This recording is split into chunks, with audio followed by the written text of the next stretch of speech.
What's up everyone, how are you all? Today we are back with another blazing Naruto story. What if Naruto was punished by Tsunade? With a hands-on training session. If you enjoy, then please like, share and do comments. And also check the description to original creator of this beautiful creation. He looked inside the office of the Hokage, checking to see if she was there. He wanted to ask her for help with a problem he had. He'd seen that there were some people who were just happy with each other, and on the prompting of Eros Sennin he had reluctantly made the conclusion that he needed some female company in his life. The fact that there wouldn't be any time to make sure that he got a date before a mission made it imperative to ask someone's advice of maybe taking someone out on a date and perhaps doing something more. He watched as the Hokage was asleep at the moment, her hair lying on the desk in slight disorder, making her look like some sleeping princess, which was coincidentally also one of the names she had, as it was Tsunade Heim to a lot of people, including Jiraiya. Tsunade Bon. His voice came close to her ear and she opened one eye, looking at his whispered face, making sure that she would be awake immediately. What do you want, brat? If it's about wanting to learn some stupid new jutsu, then you're out of luck, because being a Hokage is a busy job and I don't have time to waste on teaching you something. You got Jiraiya hentai for that. She grumbled about something and a small red stain began to grow on Naruto's cheeks.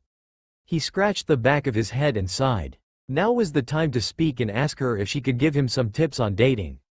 I only wanted to ask you something. Can we talk somewhere in private? He looked around, trying to spot any of the Anbu that would probably guard the Hokage, but found none. Here is fine with me. No Anbu would dare interrupt me when I'm in this room, since they'd probably exit out of the wall by my punch whenever they intrude without being called. What did you want to ask me? She asked, being able to handle almost any question that he possible could give her, and maybe coax some good blackmail material out of him. Could you tell me how to behave on a date with a girl? You are the first one I thought of to ask it, since Eros Sennin would focus more on his hentai activities than giving tips about how to do something with a girl. She listened as he rambled on for a bit and then said, after he had finished with a long speech which could have been enveloped with one question. Teach me how to date. I'll teach you myself then. I will teach you everything about how to behave on a date, or else I'll be teaching you some of my prized taijutsu moves for the rest of the weeks. She gave a thumbs up, something which she apparently had picked up from Guy, since he seemed to do it so much and it seemed appropriate in this setting. His eyes glistened with unshed tears and he said, "Really? You do that for me?" She grinned and said, "Sure, I'm the Hokage, so if I decide to teach someone I consider to be a precious person to me something about social life, then I'm actually pretty sure that nobody would interrupt me. Maybe Shizune would, but I can handle her just fine." She sighed, thinking back to a date which had gone wrong at one time when Dan had asked her out the first time. It had ended with her getting wet in the rain and him getting a fist shoved up in his face for gawking at her impressive bust. "Give me 10 minutes to get ready and I'll teach you all about dating and other things. It would be best if we just pretended to have a date, and I'll teach you at a nice restaurant that I know. And please dress in something nice. Get rid of the orange in your clothes for me, please. I'll expect you back in 10 minutes. She grinned and then watched as he was gone in a flash, presumably to dress himself for the occasion. She appeared out of her private sitting room for important guests, which sometimes also dubbed as her private bedroom if she were too tired, dressed in a black dress which had mostly kunai concealed underneath it. She'd used henge to transform herself into what she looked like when she was a 16-year-old girl. The only thing that she hadn't wanted to change was her bust, since it would be a bit troublesome if she kept bumping into things, while the henge would give her smaller than they were in reality. He appeared 3 minutes later, dressed in some black fancy clothing which made his figure really show off to the general public. He'll be a heartbreaker if he keeps wearing those. She couldn't help but think that and mentally slapped herself for even thinking about such things while she was looking at him. "Do you like this? And please address me as Su-chan while I'm like this. It's only special people who get to call me that, and I'm doing this especially for you." She paused, gauging his reaction. He was looking at her, a small bit of blood coming out of his nose as he was captivated by her huge S. "My eyes are up here. First lesson. Never stare at a girl's S when you look at them. They'll instantly dislike you if you do." She repressed the urge to smugly smile as he looked at her with revulsion in his eyes. "Follow me. Did you bring your wallet?" she asked, and he nodded. She led him towards the restaurant, which usually served a rather nice selection of foods. First of all, she would need to get him off the ramen and have him eat something else than that. It was appalling to see him eat that junk food all the time, and she was about to correct that. Naruto acted like a gentleman, at least he tried to, and ended up making sure that Tsunade was comfortable in her seat. They ordered some rice as a small appetizer and she started on the lesson. Now that you've helped your date sit down, you'll want to start a conversation with her about something to get her to like you even more than she already does. In the case you are dating a civilian, you should stick to ordinary things like the weather and perhaps some small things about your shinobi career and some small details about a mission. If you are dating a kunoichi, like you are with me, you'd want to keep the conversation strictly about shinobi things and maybe some small things about the weather. In both cases, it is best to do the exact opposite of what you would talk to the other rank. To kunoichi, focus on shinobi stuff. To civilians, focus on the all-day things, something that interests them in you. She took a few breaths to see him taking some notes in a small notebook, and she grinned as she could see a concentrated look on his face. Su-chan, can I practice on you for a bit? You are a kunoichi, so I should talk to you about some shinobi stuff. She nodded and then said, of course. If I were an unknown person to you, I would just ask you what rank you were and who you were. Naruto cheerfully smiled and said, alright, the name is Uzumaki Naruto and the rank is Genin. And what's your name? He tried to ask in his most Jiraiya-esque voice, and she giggled as it sounded like he were some sort of Casanova in training. Ho Tsunade, cage-ranked shinobi and all-around hottie, if I may so prudent to say. Pleased to meet you, Naruto-kun. She looked and grinned, looking all like a 16-year-old girl who was just having a bit of fun. Have you gotten any nice missions, as of late? His next question was something that made her pause for a bit and think. Nothing other than finishing huge mountains of boring paperwork, I'm afraid. How about you? Have you done anything interesting on a mission? The rice arrived and Tsunade prevented Naruto from ordering ramen, giving him the command to order something else. Reluctantly he selected an exotic dish which was made out of some rice which was covered in sweet sauce, decorated with some strange herbs and some vegetables, and with meat being on the side. Tsunade simply ordered some sake and the same dish like Naruto's, which seemed to be the house specialty. Yeah, there was a mission which was rather interesting. It taught me a lot, so I'm pretty sure that it would interest you. There was this old man that we needed to guard, and he was under threat from an A-ranked Nukenin named Momochi Zabuza. Kakashi-sensei fought with him, but the guy was disabled by his apprentice, who told Kakashi-sensei that he was some sort of oinin from Kirigakure. Naruto told the entire tale of his first C-ranked mission to her, and she smiled and ate a little bit. My first C-ranked mission was to protect some wealthy merchant through Earth Country. Orochimaru in the end managed to convince the merchant to give us an extra tip. She looked at him and he looked at her, fascination visible on his face. Really interesting, Su-chan. The next lesson will be to eat your food with some grace and not gulp it down like some rabid beast. Something which you are used to doing.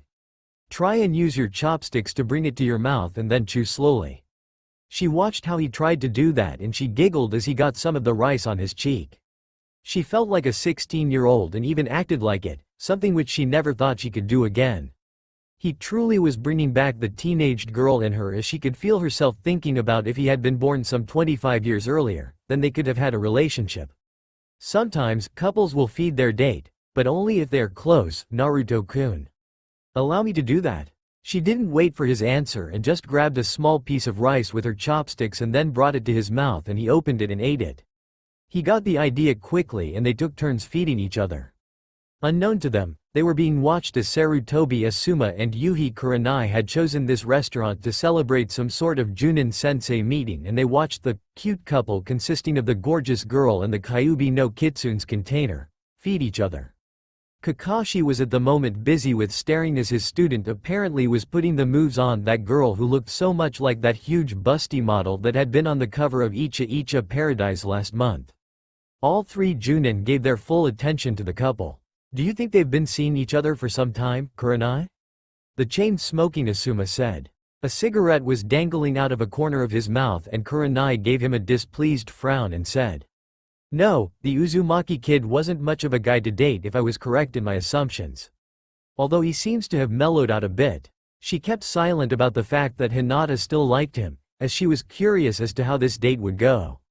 Seeing some guy dating this hot girl and not having a reputation as desirable made her inner curiosity peak, and she resolved to just observe them.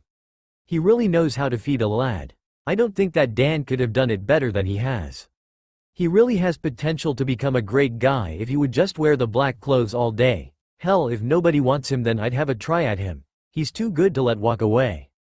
She grinned to herself as he let the chopsticks come near her mouth once again, and she took the rice off it, moving her lips in such a way that it could be considered erotic, due to the fullness of her lips. To many she was a symbol, knowing about all the perverted guys who jerked off to her image, having no doubt that the boy who was feeding her was one of those that wouldn't do anything with such a picture, except putting it in a frame and then putting it somewhere in view. He was amazing for the fact that he still made the effort to remain semi-boyish while his body aged. He may have gained some small maturity, but if he matures even further, then he'd be a Jiraiya with women, but then in the romantical sense, being able to score every night without any trouble. The next thing you are to do after you've eaten dinner and maybe have fed your date, is to make sure that there will be something special planned. Maybe go see some sights and give her a small gift should be in order to gain more appreciation from your date. She watched as he became cheerful and said, "Eros Sennin said that people kiss on dates too? Will that be in the lessons, or is it simply one of his perverted plans?" Said pervert was looking at his student, seeing him in a fancy and good restaurant with a blonde girl he hadn't seen before. Probably some girl that he picked up somewhere. "I'm so glad that he's finally getting out on dates like I instructed him to do." The old pervert was thinking about some erotic things the moment he had seen Tsunade's chest, and inwardly he grinned that his student would finally get laid. He continued to spy as the couple paid for the dinner, Naruto paying with his frog wallet ending up a bit thinner than before. "Let's go to the park, Su-chan. You'll love it there." He began to lead her there, her reaction being some giggles and allowing herself to be led there, knowing that it wasn't such a bad idea. They came to the park, a place where they could see the moon in the sky, it being only a small sickle instead of being full. The stars were blinking still, making it look romantic to them, making Tsunade's memory of a similar date wash up in her mind. She and Dan had made love on one of the benches, coincidentally the one where Naruto was leading her now. She smiled at Naruto and allowed him to dust off her place first before she took a seat. The three Junin and the Sennin were watching the couple as they sat on the bench, chatting with each other about some fluffy stuff. None of them could hear what was being said, allowing the boy to have some privacy but nonetheless keeping a careful eye on the proceedings. "So your first kiss was with a guy?" She giggled as she could see him already kissing the brooding kid she had seen a few times before he defected to Otogakure. "Well then I shall teach you how to kiss. The lesson will be about a theoretical part and a practical part, in which you kiss me. Don't worry too much about it, it's strictly a teacher-student thing." She mumbled the last part and he heard a bit. Kissing is done by people who share affection for each other, be it of a familial kind or a romantic kind. It is done by pressing your lips to someone's lips or to someone's cheek, like I will demonstrate.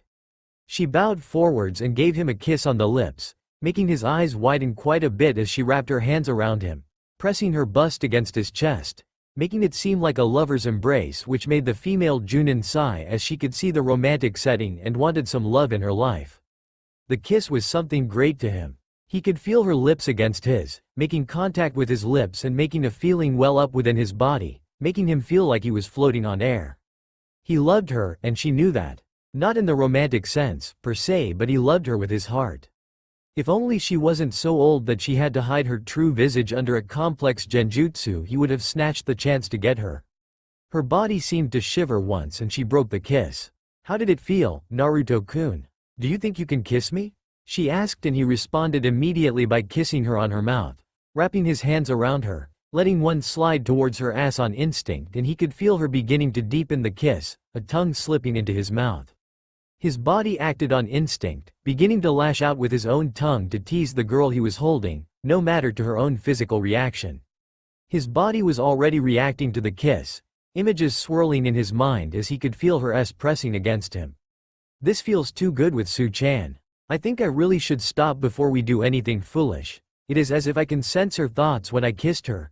That's never happened before, although I have to admit that feeling her thoughts turn into those of Eros Sennin's fantasies with her and me in the lead roles are nice. But it should really stop now before she loses the Hokage title due to sleeping with a minor, something which I still am." He broke the kiss and she moaned for more, not wanting the feeling of peacefulness to go away. She walked back into her office, still clothed in her dress and in her adult 25-year-old henge, which attracted the attention of her assistant. "Tsunade-sama, where have you been? There have been numerous new files that need either your signature or you to read it over." She was close to panic and hadn't even noticed that her superior was dressed in unusual clothes and had a rather noticeable hickey on her neck. Tsunade giggled once, her apprentice looking at her as she heard her giggle, surprised that such a woman could still giggle like a schoolgirl. "Gomen Shizune-chan, I've been away for a while." Shizune's eyes widened as she saw the mark and said, "Have you gone out on a date?" Tsunade nodded and said, "He's such a cute guy. He didn't even stare at my chest, just talked with me about some of the missions he's done and about the weather and other trivial things. He even fed me. It's been so long since a guy fed me." She looked into the distance, her eyes unfocused and looking like someone out of a romance novel. Shizune just shrugged and said, "You have a meeting with the Kunoichi Women's Society next morning. I have prepared some notes for you to read, which is about the lack of dates that the local Kunoichi seem to be getting." "I'll handle that, Shizune-chan. Now let me get to bed since it's been a long night and I need all the beauty sleep I can get." Tsunade went off towards her home, intent on getting some good sleep. Somewhere in Konoha an aged pervert was thinking about a way to give some celebration gift to his student while another pervert was thinking about the lovely girl who Naruto had a date with.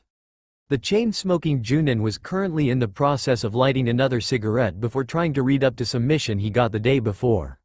A red-eyed woman went to bed, dreaming of having a date with a certain blonde, blue-eyed young man who had been so cute last night. Kurenai's date. She looked blearily at the assembled woman in front of her and groaned as she realized that she would have to head this meeting between the Women's Association, something about the lack of shinobi men wanting to date Kunoichi. She could still feel the feeling of his lips on her neck and she just stared at the gathered woman, not really registering anything. "Hokage-sama? Do you have any idea about any available guys to date who isn't involved with anyone?" The red-eyed young woman with the current greatest record of dismissing guys from dates before they had even started. I kinda lost track for a moment, Kurenai-san. I've been a little bit distracted as of late." Shizune looked at her boss, an amused smile on her face. "Busy with dating that mysterious guy, I'm sure." This perked the attention of the women gathered there as they gave a look at the Hokage who felt uncomfortable about the looks. "I did have a date with someone, last night," she grudgingly admitted and sighed as the women got a hungry look in their eyes, mentally screaming at her to give details. "Alright, since there is no way you'd let something like this slide, I'll give you the information you want. I was approached by the guy in question as he was feeling a little uncertain about his dating skills. I used a clever henge to disguise myself for a bit since the age gap is rather large between us, and I shouldn't let the people get the idea that I'm robbing the cradle." A brief round of laughter went through the group. Most women assembled there being around 25 to 30 years in age with some exceptions like Inuzuka Hana and Izuki Yugo. After I told him how to do some things, like having a nice conversation with girls and perhaps even making some nice advances with them, we ate dinner and I gave him a few pointers to change his eating style, which was some trouble, but eventually he fed me and I fed him in turn. All in all, the dinner was rather nice. We even went out and strolled through the park for a bit, until finally settling down on a bench and kissing for a bit. I teleported back to the tower to finish some work and then went to bed. She finished her retelling and the women looked at her and said, "Who is he? It's rare that guys want to hear about our side of the date, never mind them asking about dating." Hannah spoke, her voice carrying some disbelief. "He's a very special guy, Hannah-san. Very special. He made me feel like I was 16 again." She grinned as she thought back to yesterday's events, knowing that if she asked him to go out with him that it would be met with some small amount of disbelief and surprise from Naruto. "You were that girl who was eating with him?" Yuhi Kurenai spoke up and Tsunade gave her an appraising look and then nodded. "Yes, I was there in that restaurant with Naruto-kun. You should have seen him when he asked me to teach him about dating, his entire face was all flushed and looked so kawaii." She blushed as she thought back at the blushing face of him and the women all stared at her, surprised that their Hokage and current leader of the Women's Society had gone out with the Jinchuriki of the Kyuubi no Kitsune and had done so willingly, to teach him something about dating. "Alright then, since my student doesn't want to confess her love to him, I guess it's time for me to make my move. Uzumaki-kun may be a bit young for my tastes, but if he can give me a date which goes like yours, I'm all for dating him. That is, if I ask him before Hinata-chan does." Kurenai finished with a grin on her face and then added as a final thing. We can all date him, of course. He must have great stamina since he beat your brother in the semifinals, Hana-chan. The girl grinned and said, sure, I can't blame you for dating someone Tsunade-sama thinks is good at it. He didn't even make her mad according to Tsunade-sama's report about her date. She gave Tsunade the thumbs up sign and then went to think about several things which are totally not related to anything that would be discussed within the meeting. Alright then, it's settled. Since the rest of the male bastards would only use us for fulfilling their perverse feelings, we'll give Naruto-kun a shot. Especially since almost no girl of his age group will give him the light of day due to some crazy loon babbling about the Kyuubi being locked inside him just after Naruto-kun returned with the Uchiha. Hinata-chan may still carry a torch for him, but I think she's about to lose courage. She gave the rest of the women a smug smile and said, he's mine tonight. Hokage-sama, make sure that he gets a mission, preferably a rank to take me out, and that I'll not be the one paying for the food. She grinned as the Hokage stared at her, confused by those words, and Tsunade spoke with a puzzled air to her voice. You want to pay for a date with Naruto-kun? Kurenai shook her head and said, nope, all I want is a date with someone who can be gentle and kind and not an obnoxious pig like most men and that chain-smoking bastard Asumateme. She scowled at the mere thought of the man who had repeatedly tried to get her to go out with him. She had gotten a reputation for her icy demeanor from most people as she glared at every man who came in her direction, although she barely did that while with her genin team present. Naruto was currently in the process of pulling on some clothes, black this time due to Tsunade's advice. It was really something that she'd managed to change his clothing style and some things he had been thinking about girls. The date they had was something out of Ero Sennin's books, and he was glad that it hadn't escalated into something erotic since he was way too young for something like that. He headed outside, knowing that he would once again have to deal with the hatred which the village seemed to be so fond of, directed at him. He looked and only received cold glares at him, and still he smiled, knowing that he would someday rise above all this and do something worthwhile with his life. Either he left the village, thus probably making it a day to be celebrated in Konoha, or he would go insane and kill off all the people in the village with a few notable exceptions. The fact that there were still people who at least were nice to him kept him going all the time. The people around his age may have found out that he harbored a demon within him, but the older generation didn't know that they knew. He walked into the mission room, hoping for a solo mission, which would be dangerous and be able to get him out of the village. He really wanted to cause some major killing to relieve some stress. At first he had been averse to killing, but after realizing how freeing it was, he began to feel at ease whenever he killed someone. In the village he just settled for eating a huge amount of chocolate, but once on a mission with the objective to eliminate certain parties, he would also massacre a few street gangs to relieve himself of his bloodlust, which had grown even worse over the years, a possible detrimental effect of Kyuubi, or so he thought. He looked at his Obachan and he noticed the way she was grinning at him, which either meant that she'd liked her date last night and wanted more, or had an extremely pleasurable thought which would involve him going on some mission to relieve her from the paperwork menace. Uzumaki Naruto, follow me. She remained businesslike throughout the entire time he was in the room, and he followed her without any question, knowing that she was probably about to hand him some dangerous S-ranked mission, something which made the bloodlust ignite once again within his veins, making him crave the thrill of battle. Naruto-kun, there is a mission which requires your utmost attention. She spoke the moment they had entered the room, a grin on the older woman's face. She was going to like this. The mission is rather out of the normal scope of your shinobi duties, but you'll be compensated for it. The mission is to take out Yuhi Kurenai on a date and make sure that she has a good time. Do you understand? She looked at him and he straightened up and said, you really want me to test my skills, don't you? Either you told all the women about my dating lesson, or that woman likes me just because I showed some skin to her when I sparred with Dog Biscuit. He flashed her a grin and then continued talking. Of course I'll do it. I'm not one to forego a mission without proper reason, and if I get to have a date with one of the prettiest girls in Konoha, I'm all for it, although. He got a sad look in his eyes as he thought back to his fruitless efforts at making sure he got a date with any of the local Kunoichi and failing miserably at it. They shunned him now, his chances of ever getting a date flying away from him like a scared bird. She looked as he was still looking at the ground, trying to come to terms with the fact that he was supposed to go on a date with a woman who was either called a hot foxy lady or an ice queen. When do I need to come and get her? He asked and then raised his head to look Tsunade straight in the eye, checking for any emotion but finding none. Around 7 p.m., Uzumaki-kun. A voice spoke and Naruto turned towards a shadowed corner where a woman materialized, having hidden there through Genjutsu. Kurenai-san. He looked at the woman who gave him an amused glance and said, "You were right about him. He's one of a kind even if you don't know his personality. Who could ever fathom that this kid would be the first one to take me out on a date? Which I have allowed him to do." She gave the Hokage an amused smile before walking out the door, a strange grin on her face like she was planning something. "Kurenai, you know what, you have that really disturbing grin on your face?" She turned towards the speaker and noticed that her best female friend, Anko, was standing there, a stick of dango in her hand and in the process of being devoured by said woman. "Yeah, want to explain the reason?" She gave Anko a cheeky smile before the disturbing grin came back on her face. "No." With that, the woman began to walk towards her home, humming a small tone which had been soothing to her mind, making her more focused on the task which lay ahead, selecting an appropriate dress.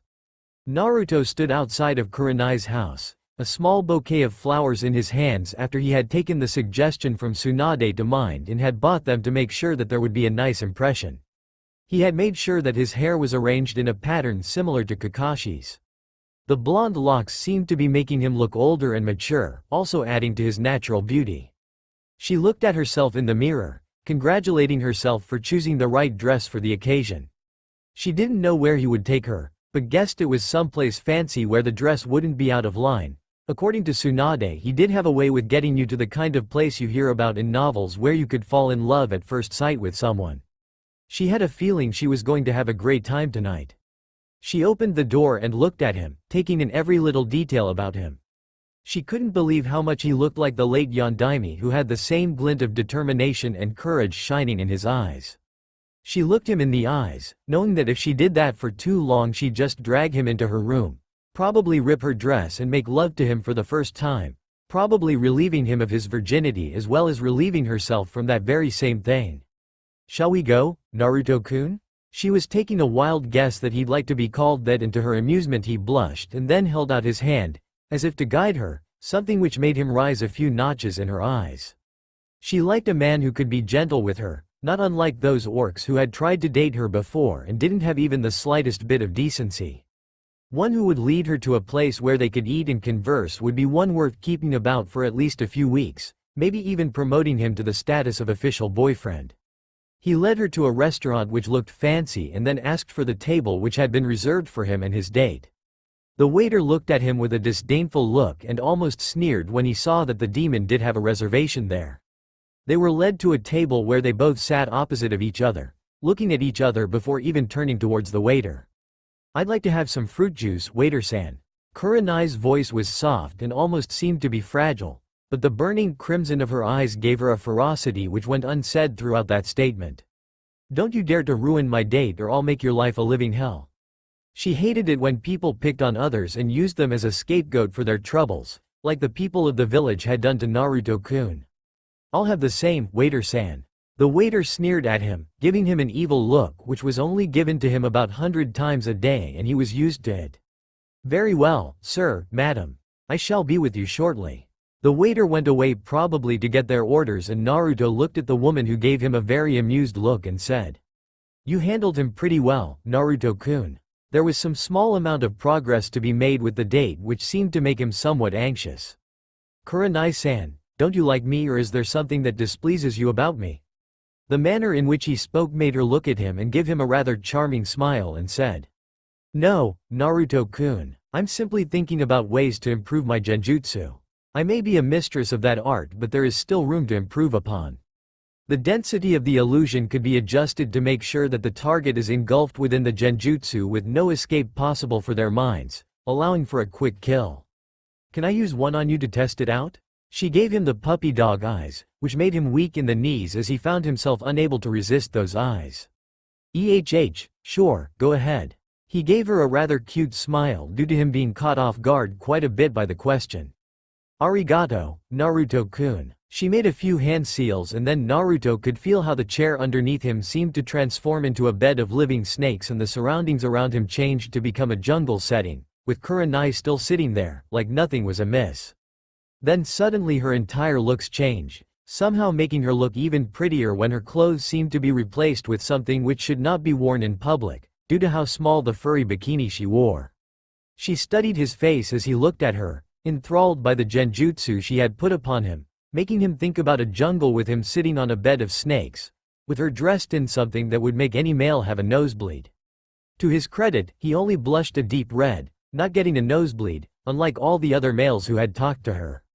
He's definitively above normal standard. If he doesn't have a relationship with anyone, I just might take him for myself. To resist the genjutsu is almost impossible for any straight male, especially if my genjutsu self makes her clothes disappear, and I know he's straight. He looked on as the genjutsu version of his date began to remove the bikini, exposing her chest to him, making him turn red in the face as he looked at the rather attractive sight of Kurenai's chest. He blushed and looked down, trying not to stare, but he couldn't completely suppress the small smile came on his face, the only sign that he liked what he saw. The reaction in his pants was luckily not visible, something he was thankful for, because she just might make him experience her version of genjutsu hell if she saw it. With a snap, he was brought back to reality to see the woman in the seat opposite to him looking at him with a dreamy look in her eyes. "You tried not to stare," she said, a small amount of admiration and happiness in her voice. "That is so sweet of you." She couldn't help herself. She had went to the date with the hope of finally meeting some guy who would be a gentleman, knowing that he probably wasn't but still tried. He had surpassed her expectations, resisting the urge to ogle the genjutsu she put him under and even going as far as to show almost no reaction except for a cute smile which made her heart warm up and her breath quicken slightly. Is she thinking about kissing me? He didn't really know how the female mind worked, but from the woman's reaction, he could see that she was clearly slightly attracted to him, if the way she spoke was any indication. She addressed him with a slightly familiar term, making him a close person to anyone who didn't know who they were. She moved closer to him, smelling his scent in the air.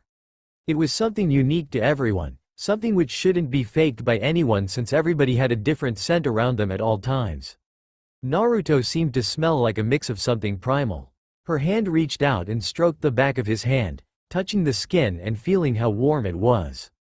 She didn't even know why she did it, just to feel his skin, wanting to at least touch him and feel him before he either pushed her away or let her continue. "Naruto-kun," she suddenly said, her voice making his insides like jelly, making him experience a fit of nervousness within his stomach. He looked at her, noticing her deep crimson eyes, gazing deeply into them, his eyes turning a deep crimson too without him noticing, slits appearing in them, so much reminiscent of the Kyuubi as the raw feelings washed over his body. They didn't know who started first. They moved closer to each other and their lips met, a frenzied kiss ensuing. They acted on instinct, not really minding the other people in the restaurant, just lost in the heat of the moment, kissing each other. Kurenai felt the kindness and the spirit that this young man had been endowed with within her entire body, making her feel surprised as she could feel herself blushing at the kiss. Naruto was blushing too as he realized who he was kissing and what she looked like. "This really is my lucky day, or no, week. I get to kiss with two lovely ladies, both of them who are older than me. Ero Sennin would be in heaven if he were here." The fact that nobody could hear what Naruto was thinking, or that a pervert would take a keen interest in whatever was on his student's mind. Nevertheless, the position he was currently in was a good thing, according to Naruto. If Ero Sennin could have seen what he was thinking, things might nor be as good as it was, making his life probably a lot tougher to handle if word got out that he was dating someone. Never mind the ruckus that Jiraiya would make if he heard that he had dated Kurenai, the Ice Queen. Jiraiya's Pav. "Ah, finally a bar which won't throw me out whenever sit next to a nice woman and ask her 3 sizes and if she would go out with me." The old pervert was slowly walking towards the restaurant in which his student and the lovely woman were sitting, and his attention was drawn to the sign which spoke of some sake contest being held there that evening. "I better check that out. Maybe Tsunade-chan is in there. It's always nice to watch that woman's jiggle whenever she gets sloshed. Maybe I'll even join in." The name of the restaurant didn't seem too important to him and he stepped inside to look towards the bar. The man took a seat and ordered some sake and began to try and drink away his worries with some of the good stuff until he caught a snippet of conversation. "That demon brat, kissing that woman. Some gesturing was made by an irritated waiter and Jiraiya moved his gaze until it fell upon the side of the kissing couple, noticing the blonde hair mixing slightly with the black hair from Kurenai. Damn, the kid moves fast. I wonder who he picked next as a date. Maybe that Hinata girl who was fond of him a while ago, or maybe that girl with the weapons. The couple broke the kiss and Jiraiya got a good look at the woman who was with his young student. And promptly the cup of sake fell from his hands, unable to be kept in the hand due to the shock the man got from looking at the woman. He just did the teacher of the Hyuga girl. Wow. I think I might need to throw him a party if he loses his virginity to that one. No wait, a monument to defrosting the Ice Queen would be better. The old man looked at the couple who had resumed chatting, eventually getting fed up with waiting for their food and drinks, having decided that they weren't going to come anymore after waiting such a long time. They reappeared in front of Kurenai's house, Naruto having said that the mood was ruined by the food not arriving. Kurenai looked at him with her eyes still slightly misty from the kiss they had shared and said, "Do you want to come inside? I have some snacks if you are hungry." He could see that she was still trying to be hospitable, trying to make him feel nice while he was the one who had been selected to go on a date with her, possibly by her own order, which was something which was making him a little bit uneasy. But the mission was to take you out on a date. Oh well. I can't say that it went well, but at least I could repay your kindness with another date. Set it tomorrow night if you want. He looked at her, hoping to see her agree with it, but was met with her gaze boring into his, looking at him with her eyes unclouded by anything. I may have asked the Hokage to give you to that mission, but don't presume that I would call it a failure. You've made me feel in ways I have never before. You make me feel like I am years younger, something no man in this village or outside has done. So please come inside, where we can talk without the risk of prying ears. She opened the door, sliding it open, and allowed him to go in first, still trying to be a good hostess. He came into the house, taking a note of how nice it looked. The furniture looked nice and cozy in this setting, and it almost made him want to live here, but he knew he couldn't. Please seat yourself, Naruto-kun, she said, her voice somehow seeming to come from a few rooms away and not like they were in the same room at all. He turned around and looked at the brunette, taking in every little detail about her nice dress and the way it hugged her skin. Somehow he hadn't really taken notice of it all before, only looking her over once to check if she looked good. He chose to seat himself on a comfortable-looking sofa, making sure that it would be comfortable for him. "Would you like something to drink?" she asked, standing next to a cabinet which seemed to contain various liquors and other things people might want to drink if the objective was to get drunk. "I'm afraid I don't drink hard liquor, Kurenai-san." His answer was definitive, and she gave him a look which clearly stated that she wanted him to drink some. Maybe a small taste wouldn't hurt. He looked at the woman who was about to hand him a glass with an orange liquid in it. "It's something that isn't too strong, and please call me Kurenai-chan." She passed him the glass, looking expectantly at him. He put the glass to his lips, then took a small sip of the liquid within, and immediately felt a burning sensation within his throat. To his credit, he didn't spit it out. He just took it like a man and drank another sip. Feeling the burning sensation invade his entire mouth and somehow make him feel slightly sluggish in his movements. What he didn't know was that his senses had been primed to perfection by absorbing more and more of the kyubi, allowing him to taste, hear and see things better than most people without a keke genkai. The alcohol affected him even more than any usual man, making his vision blur slightly. He watched as she took a glass too of the orange liquid, then sat down next to him, looking at him, her eyes slightly apprehensive as she probably was contemplating something. "Have you ever had an intimate relationship with a girl, Naruto-kun?" she asked him, wanting to find out if he ever had been in one and if he had any feelings for the women in his life, preferably the ones in his age group, though she would like to see if he would like her, or others in her own age group. I.e., Kurenai-chan. They all shunned me after one of the villagers opened their damn fucking mouth and practically announced to the world that I, the Kyubi brat, should die. He gave a wry smile as he looked up to the ceiling. That pretty much destroyed all my chances at having a relationship with any girl around my age, as they shunned me. Sakura-san would know about the Kyubi since she has access to my medical files but couldn't tell anyone because of the law. Now I'm pretty much feared within the village, both by my own generation as well as the previous one. Can I have some more of that drink you gave me? She nodded, noticing that he was quite intoxicated, but didn't really wonder how he got so drunk and attributed it to the fact that he must have rarely drank, so would be easily susceptible to the rather stiff drink she had given him. She took a hold of his glass and then filled it with the same orange liquid which made some of her days be lightened, especially after a hard mission. She liked to drink heavy liquor to just get drunk and forget about all the worries of being a kunoichi. She watched as he drank more and seemed to go into a drunken stupor for a few moments, then he slurred. "You sure a very pretty girl, Kurenai-san." He looked at her, his eyes turning as crimson as hers, gaining slits within them, making him look almost like the Kyuubi within him, of course without the tails and the fur. She looked him over, noticing that he was fast asleep after he had said that. "Seems that you really can't stand alcohol, do you, Naruto-kun? But it was fun, just let me take one little peek and see what you are made of." She clearly wasn't thinking correctly when she slid her arms over his body, grabbing his shirt and lifting it a bit, revealing toned abs and musculature which made him look rather advanced for his age. Most people would be a hulking mass with so many muscles, but not Naruto.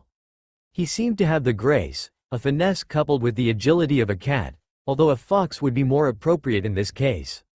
He seemed to be able to have greater strength than Hokage-sama had in her prime if the muscles on his arms were any indication.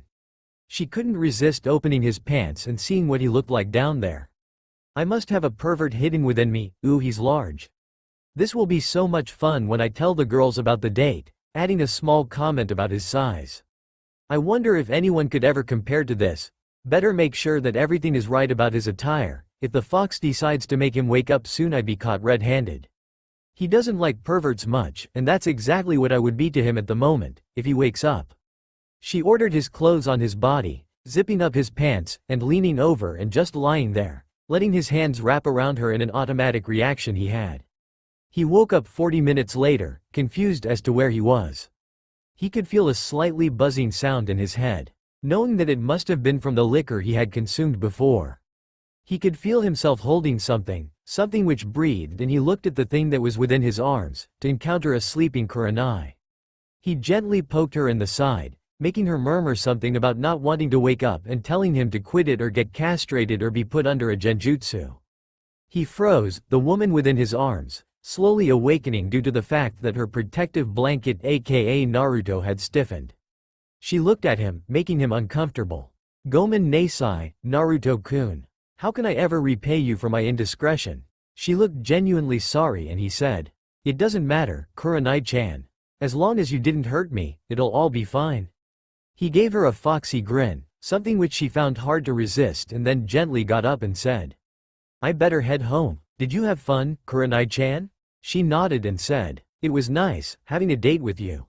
As for the mission, I consider it done." She gave him a smile, then said, "Why don't you go on a date with some other women? It'll make you cheer up a bit after the betrayal from those you once called friends.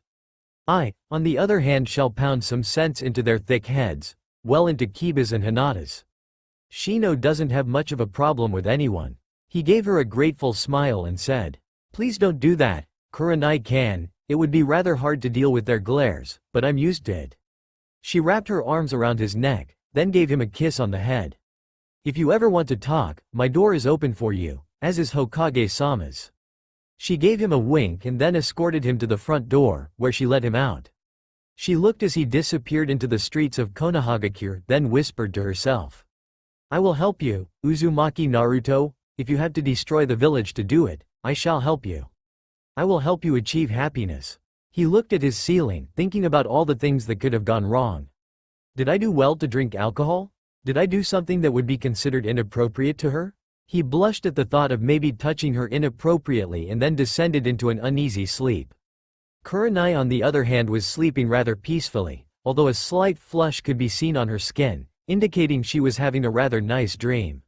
She was currently dreaming about being held by strong arms, belonging to a certain blonde-haired ninja who managed to entertain her the entire evening and had even slept with her in the lightest sense of the word. She could still feel his warmth against her skin, and she would wake up drenched in sweat as the dream took a rather radical turn into something which would make Jiraiya jealous. "So how was it?" was the first question that was asked, and she looked at the speaker, recognizing her to be Anko, and gave the girl a grin, being 3 years older than Anko, and said to tease the girl a bit.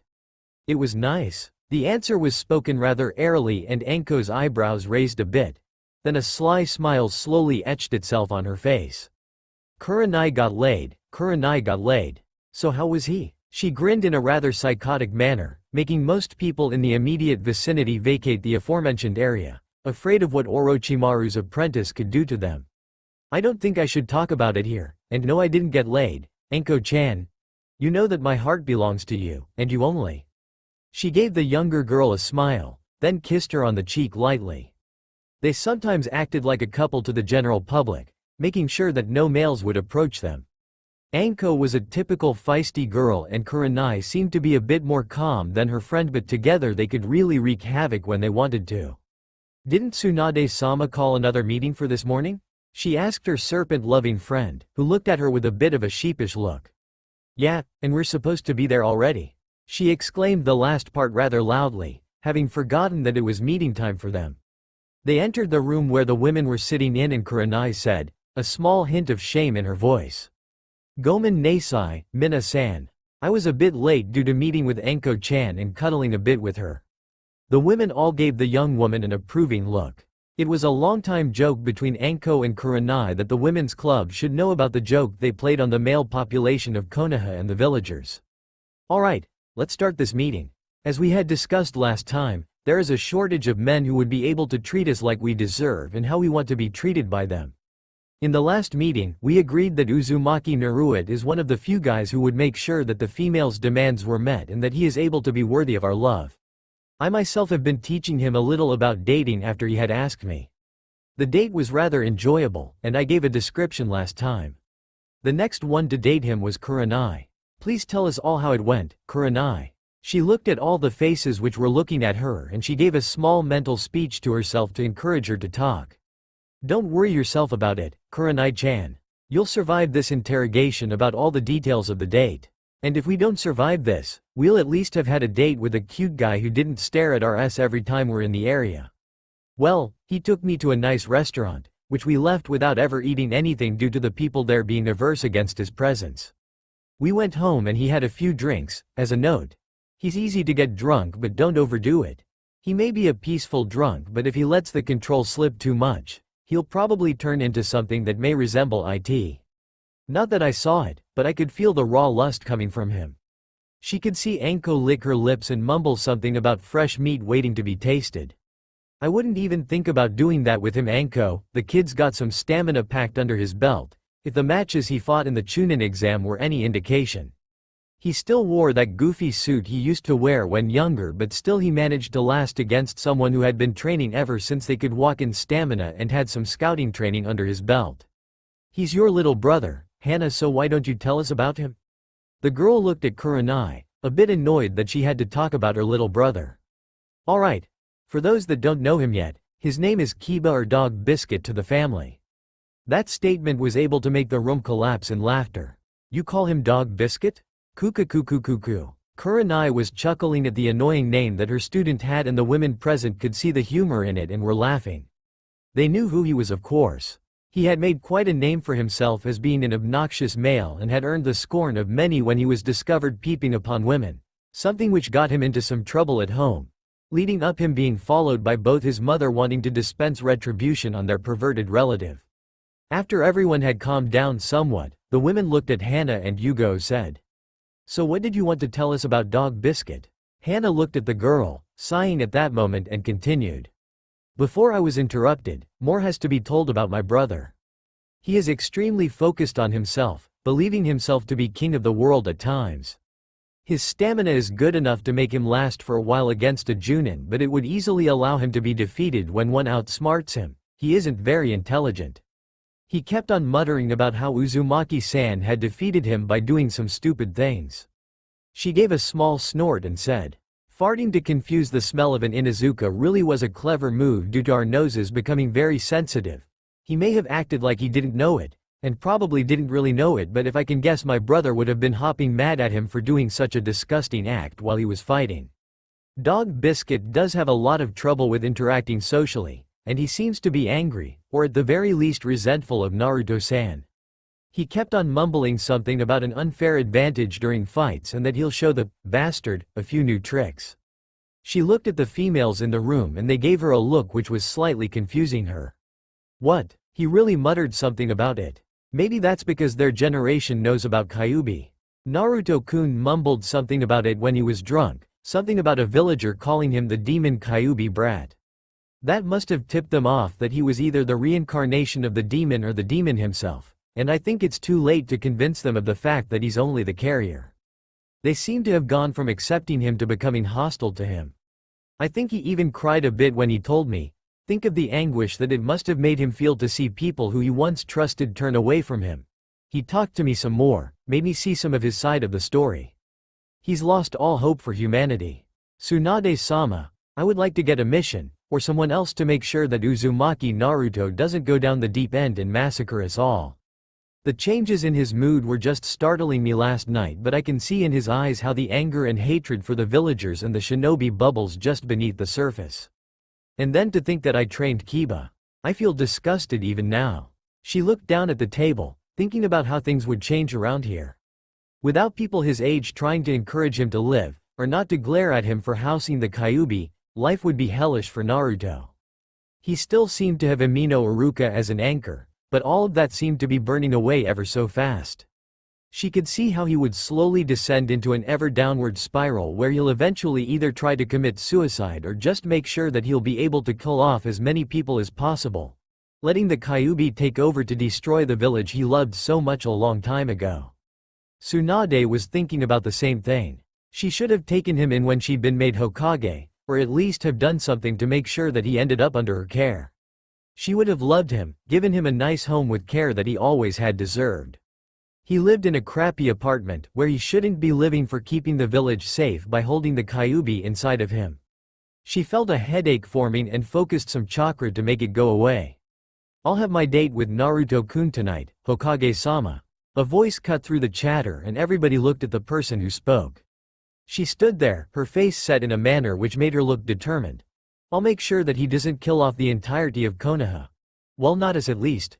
The male pigs would be nice though. If I hear anyone scream hello nurse, I'm going to castrate the bastard. Most women looked at the young medic Nin who had just cursed about the men who constantly tried to fondle her and met up with a poisoned dart in a private part, or in an arm or somewhere else. They gave a grin at the woman and said, "Of course Shizune-chan, I give you the mission to go on a date with Naruto and he'll be compensated for it, or something to that extent as he's the one to pay." Tsunade finished the sentence with a small pensive look on her beautiful face. Shizune gave her a satisfied grin and Anko could be heard saying, "Ah, I wanted him for myself. I wanted to teach him all there is to being with a woman." To which Kurenai answered, "I would have to object to that, Anko-chan."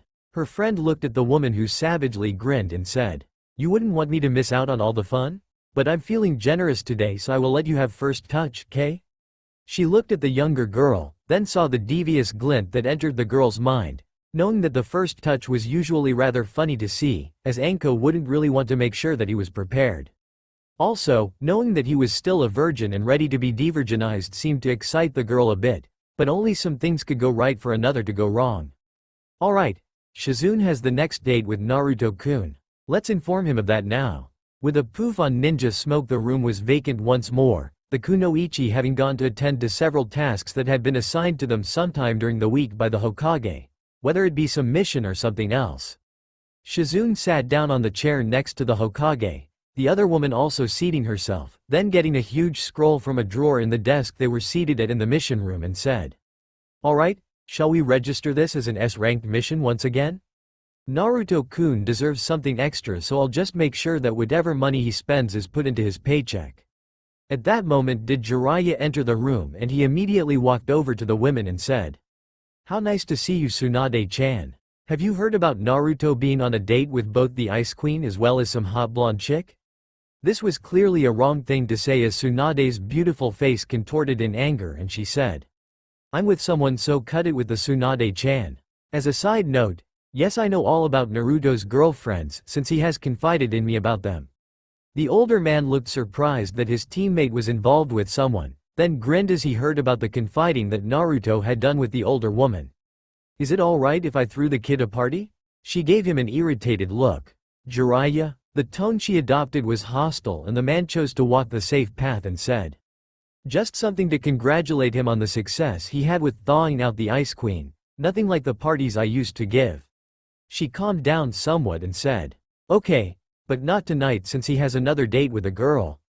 She gave the man a grin which clearly stated that she knew all about it, and Shizune began to turn a bit red as she could no longer think about Naruto in innocent terms, thinking about different things like the physical she had given him. She had touched him in several intimate places, him letting himself getting touched by her, and she remembered how warm he had been, slightly warmer than any normal human. She got a blush on her face and Jiraiya noticed and said, hello nurse. The reaction was instantly. Both Tsunade as well as Shizune leapt forward and tackled the man to the floor where senseless violence ensued as both were affronted by the reaction from the guy. Not my balls. Ah, get that dart away Shizune-chan. Don't call me Shizune-chan you hentai.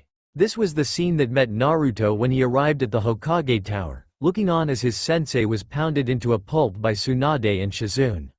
Shizune was busy with making sure that a certain body part was stabbed by a poisonous needle, something which was causing Jiraiya no end of grief, while he could feel Tsunade's fists making sure that he would be unable to move for almost an inch for several hours and maybe be put out of business for a day or something. Save yourself Naruto. They've gone insane. That earned him another whack in the cheek by Tsunade, and Naruto gave a snort of laughter as the man looked at him with horror in his eyes. Naruto-kun, welcome. I'm glad you came so soon because I've got another mission for you. It's on the desk, just be on time to the house listed and all will be fine. All expenses will be paid for and you just go and have some fun. She gave him a charming smile and knew that she would be either on the receiving end of some teasing from her teammate, but she didn't really mind it when Naruto continued to brighten her day. She liked to spend time with him, beginning to love him even more than she had previously. Helping him experience dating. Something she had enjoyed extensively in her youth was something which made her feel very young again. She didn't feel like a 50-year-old anymore, just like a 16-year-old. But when she was faced with huge mountains of paperwork, including some things which really shouldn't belong there, she felt as old as the Sandame, the man she had once called sensei. Jiraiya noticed the faraway look as she looked at Naruto and couldn't help but make a remark about it. Thinking of robbing the cradle, Tsunade-chan? She gave an absent nod, the mind still focused on Naruto, who walked towards the desk while she was still holding Jiraiya in a death grip, making her head turn to look at the body that had been gifted upon the 15-year-old Uzumaki Naruto, something which was a crime in itself, as she was 53 years old and was now lusting after someone who was so much younger than her. Jiraiya noticed the dreamy look in her eyes, taking a very careful note to check the assistant since the pricking of his crotch with a poisonous needle seemed to have stopped for a moment. The needle still embedded within the tender flesh, of course. When he looked at the medic Nin, who was Tsunade's student, he saw the girl looking at Naruto with almost the same expression as Tsunade on her face, something which was making him perplexed by the looks she was giving Naruto. They both fancy him? Oh boy, he's going to be in a world of trouble if they decide they want him at the same time. Okay, now to make my escape. With a silent kawarimi, the man was free and Tsunade was now currently holding her office chair in a death grip, the chair creaking slightly under the power that was being pushed upon it. The two women were still staring at Naruto, who was quizzically perusing the mission sheet. He looked at it and got a smile on his face. I hope that it will all go fine this time. I'll just take Shizune-chan somewhere nice, where I'm not judged to be the demon. Ichiraku's seems like a nice place to go, but it would be rude. What shall I do? He looked over the mission scroll, sighed and rolled it up. Time to ask the lady in question where she would like to go. He approached the two women, noticing the way they were staring at him and absently wondering if he got something on his face which made them look at him like that. Shizune-chan. Where would you like to go to with me? She looked at him, in awe at the fact that he seemed to want to know where she wanted to go with him. Like Tsunade-sama said, he's different from other guys. She looked at his face, searching for his whisker marks and studying them. She always focused on them to prevent herself checking him out like she does normally with any guy she meets before being dragged off to get Tsunade out of trouble. Well, there is this nice dining place where I've eaten several times and would like to go to again. And please call me Shizune-chan, Naruto-kun. If we are going on a date, we'll have to address each other like we are close, which we are by the way. Don't you think so? She unconsciously pushed her chest forwards quite a bit, giving him a small bit of a look of her cleavage. While she didn't have such huge S like Tsunade, she still held a big pair and Naruto turned slightly red while Jiraiya grinned at the situation. Trying to set him up with dates with several young women, are you Tsunade-chan? I just came to you to report that your interest had been revealed for what he is, the Kyuubi's carrier, and that none of his age would voluntarily talk to him anymore without sneering at him for just being himself. But still I wonder about the young girl that was with him a few days ago.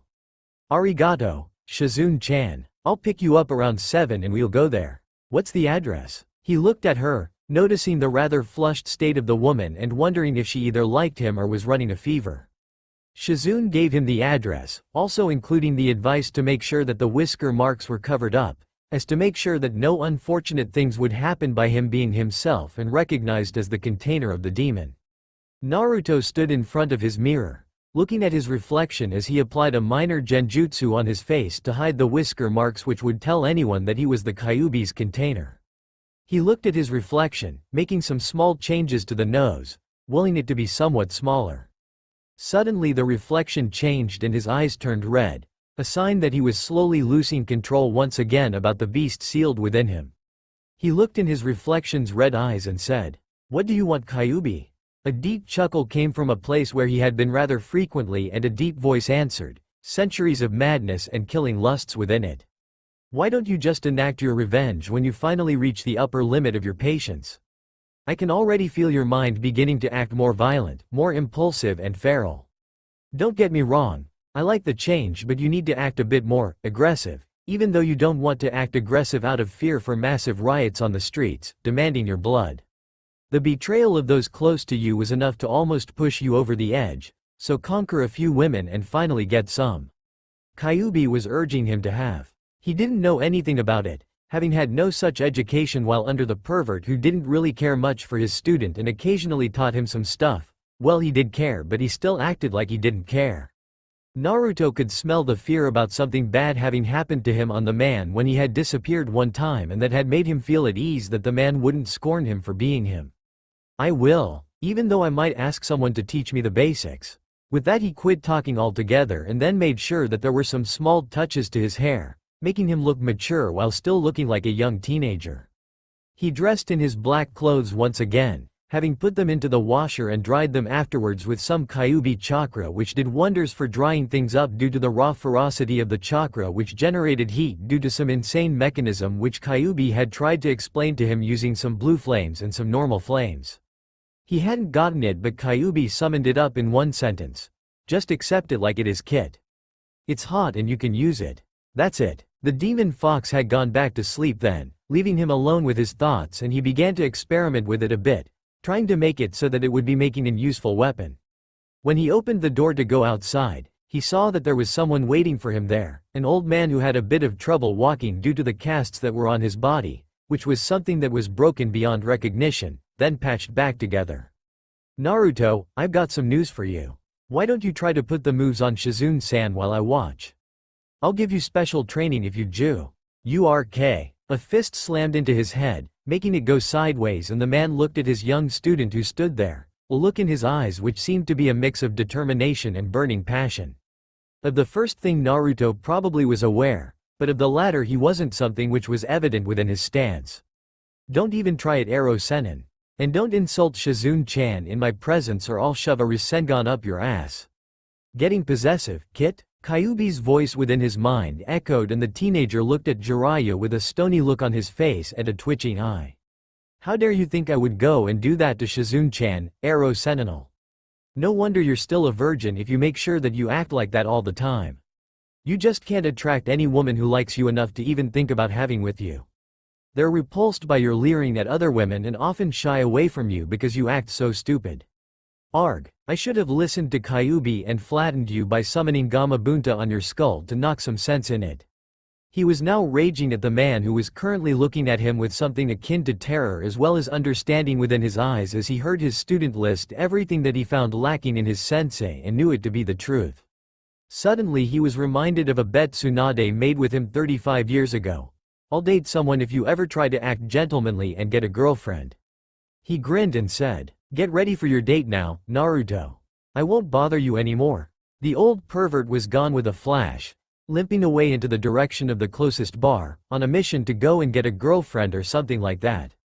The author of Icha Icha Paradise should be able to get a girlfriend, no? Naruto was a bit anxious as he stood in front of Shizune's house, looking at it with some nervousness. He knocked once on the door, hoping that she was okay. A crash sounded and the door slid open, revealing Shizune standing there, looking pretty with her dress a bit rumpled, it being red and accentuating her S quite nicely. She had fallen over a few moments ago when she heard him knock on the door and in her hurry to get it had stumbled over a piece of furniture, anxious to go on the date. When she opened the door she could see the young man already standing there, looking at her with his normally cheerful face, which was looking rather serious at the moment as he looked at her with a critical eye, knowing that there wouldn't be much to see, in her humble opinion. She did have quite a bad image of herself, feeling ugly in comparison to her master due to the blonde woman having bigger assets and looking better even without the henge applied to make her appear young and youthful to everyone. She looked at him, his face still scrutinizing, hoping to pass the inspection with a good image and not like some bloated cow, which she knew she was. In one word she could be described, stunning. He looked at her and saw that she was absolutely gorgeous as she had applied some makeup to her face, making her look even better than normal in a different way the Kurenai and Tsunade had been. He could see that she was also one of the prettiest women in the village, going by the fact that there are several women who are literally untouchable and are supposed to be gay, not that he had paid much attention to the rumors lately. He just hoped to find out that there would be some small trick to dating but had instead gotten a mission assigned to take several women out on a date, Shizune being his third date in a week, including the one he had with Tsunade as one. "Shall we go, Shizune-chan?" She nodded and he took her hand, gently leading her towards where the restaurant was situated. She had told him how to get there and had even given a good description of the restaurant, making him think about something different in style. It was somewhat modern and seemed to have those weird dishes like something that looked like fried shrimps with some fried noodles. He looked at his date and grinned at her and said, "Shall we enter, my lady?" It was one of the lines he had gotten from Ero Sennin's newest Icha Icha Paradise book, something that he had read in a fit of boredom, excluding the erotic parts due to ickiness being generated by the damn thing due to its perverted nature. "Of course, Naruto-kun. Let's see what they have for us, shall we?" She looked at the doors, as if hoping he'd open them, and he did, a smile on his face. He looked like any regular teenager now, cheerful and happy and not depressed at all, but she knew it to be a facade to fool the villagers. If he didn't have the henge on, he'd be glared and spit on by the villagers. They sat down at a table, the waiter coming to them immediately. It wasn't a fancy place but it did have a waiter, due to it being a popular place to get dinner or a quick bite to eat. "How can I serve you, sir, madam?" The man looked at Shizune with his eyes zooming in on her S, making Naruto growl in some desire that came from within, making the man's attention snap to him, and Naruto ordered a glass of rice wine, having acquired a taste for it since he and Ero Sennin sometimes shared a few drinks of it to make sure that they kept their identity as shinobi a secret when staying in different villages. He had been made into the little brother of Jiraiya, the old man portraying as the eldest son, who was of legal age and who continuously tried to make his little brother get drunk, something which was common in most non-shinobi people to have your little brother get drunk before his 18th birthday. Only then you could make sure you weighed up to be a man. She was somewhat surprised but ordered some rice wine too. While training and living with the slug Sanin, one would have to get used to drinking it, and she had acquired a taste for it after her first 3 months under Tsunade's tutelage. The moment that the drinks arrived they both were wrapped up in a conversation about the Anbu.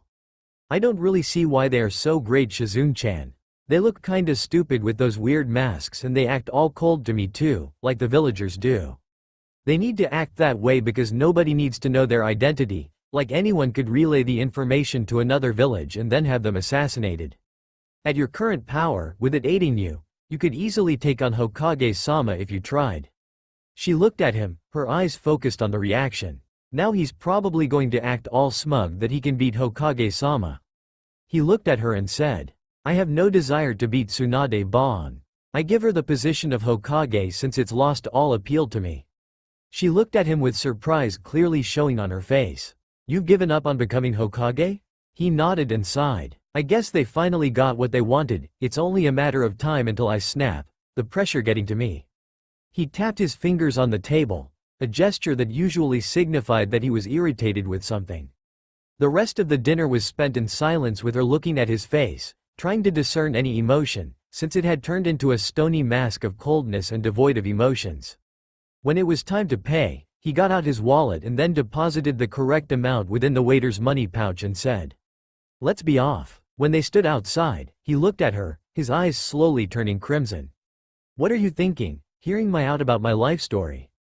I don't need a shrink to know that I messed up, Shizune."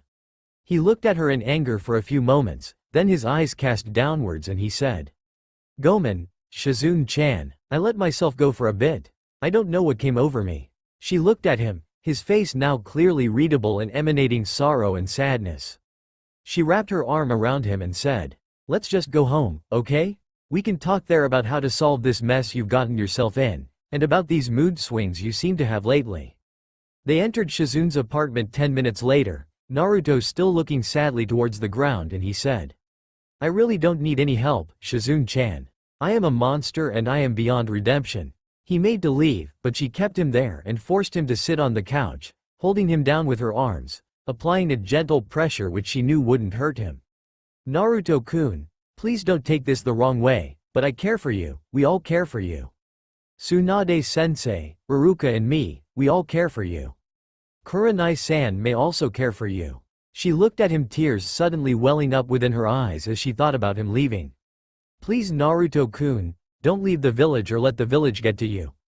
Please let me help you. They have wronged you and for that they should pay. I saw you once as a little brother, but now you are something more. I didn't want to admit it to myself, but you've turned from a little brother into someone who could be my lover."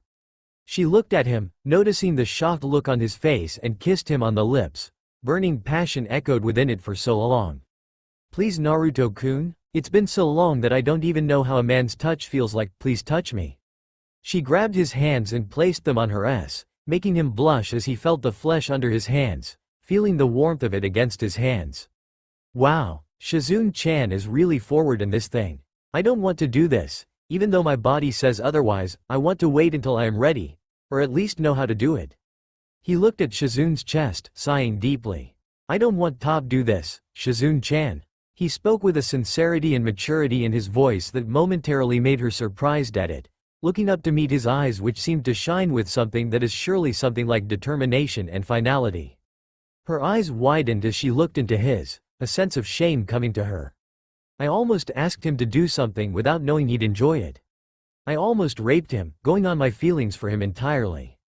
She shrank back from him, tears welling up within her eyes, and she mumbled, "I'm so sorry, Naruto-kun. Is there any way I can do something to make it all right again?"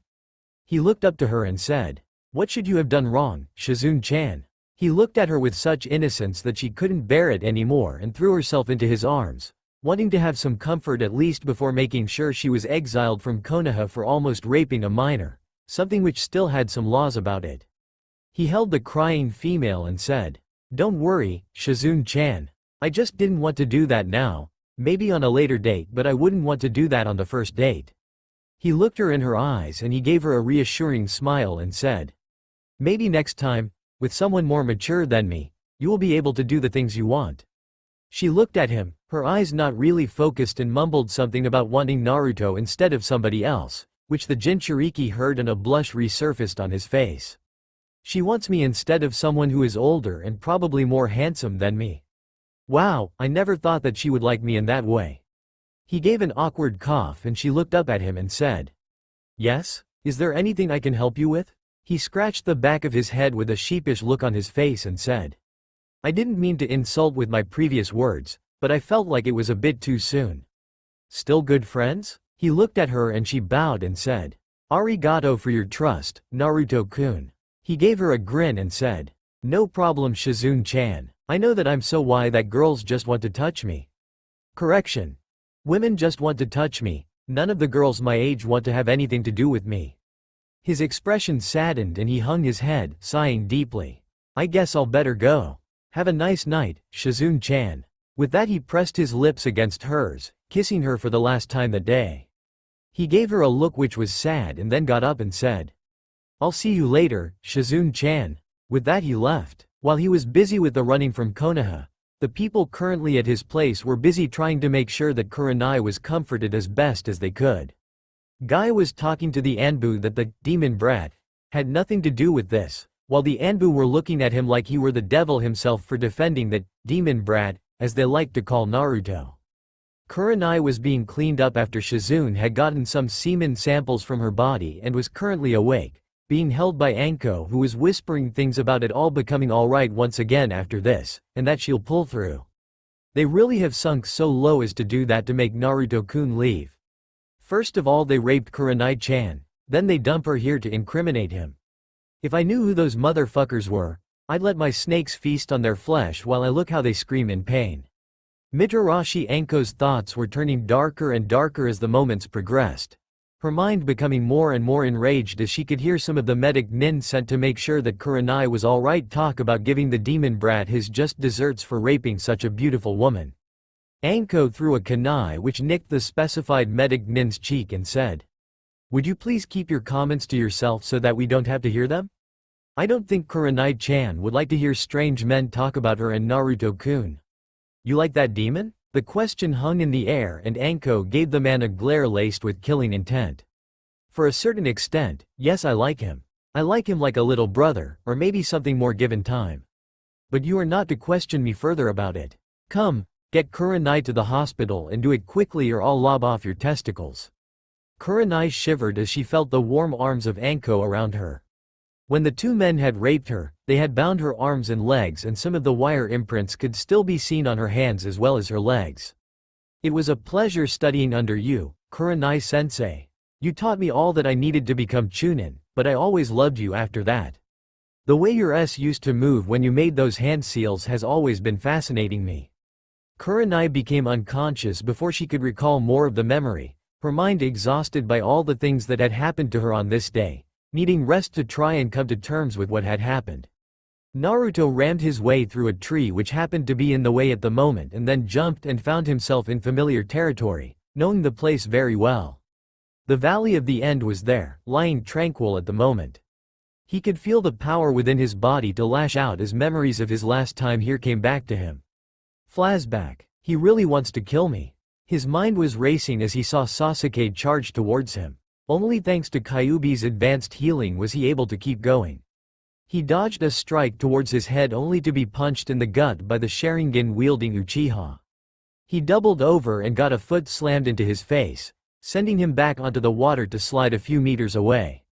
Konoha hates you. Everybody hates you, only I like you like my own child. Embrace my power, call me father, and I shall do the rest. The evil voice spoke up within his mind. Naruto grasped his wits and spoke. I won't fall for that, Kyuubi. I won't allow you to take over. A pause with the voice. A very long pause as he saw Sasuke power up a Chidori and slam it through his shoulder. Without me you shall die and your name shall be forgotten to history. With me, you can become the greatest shinobi that has ever lived. Well, if you put it that way. Arg, damn that hurts, then I accept, Atusan. Very well, you shall be the greatest, my son.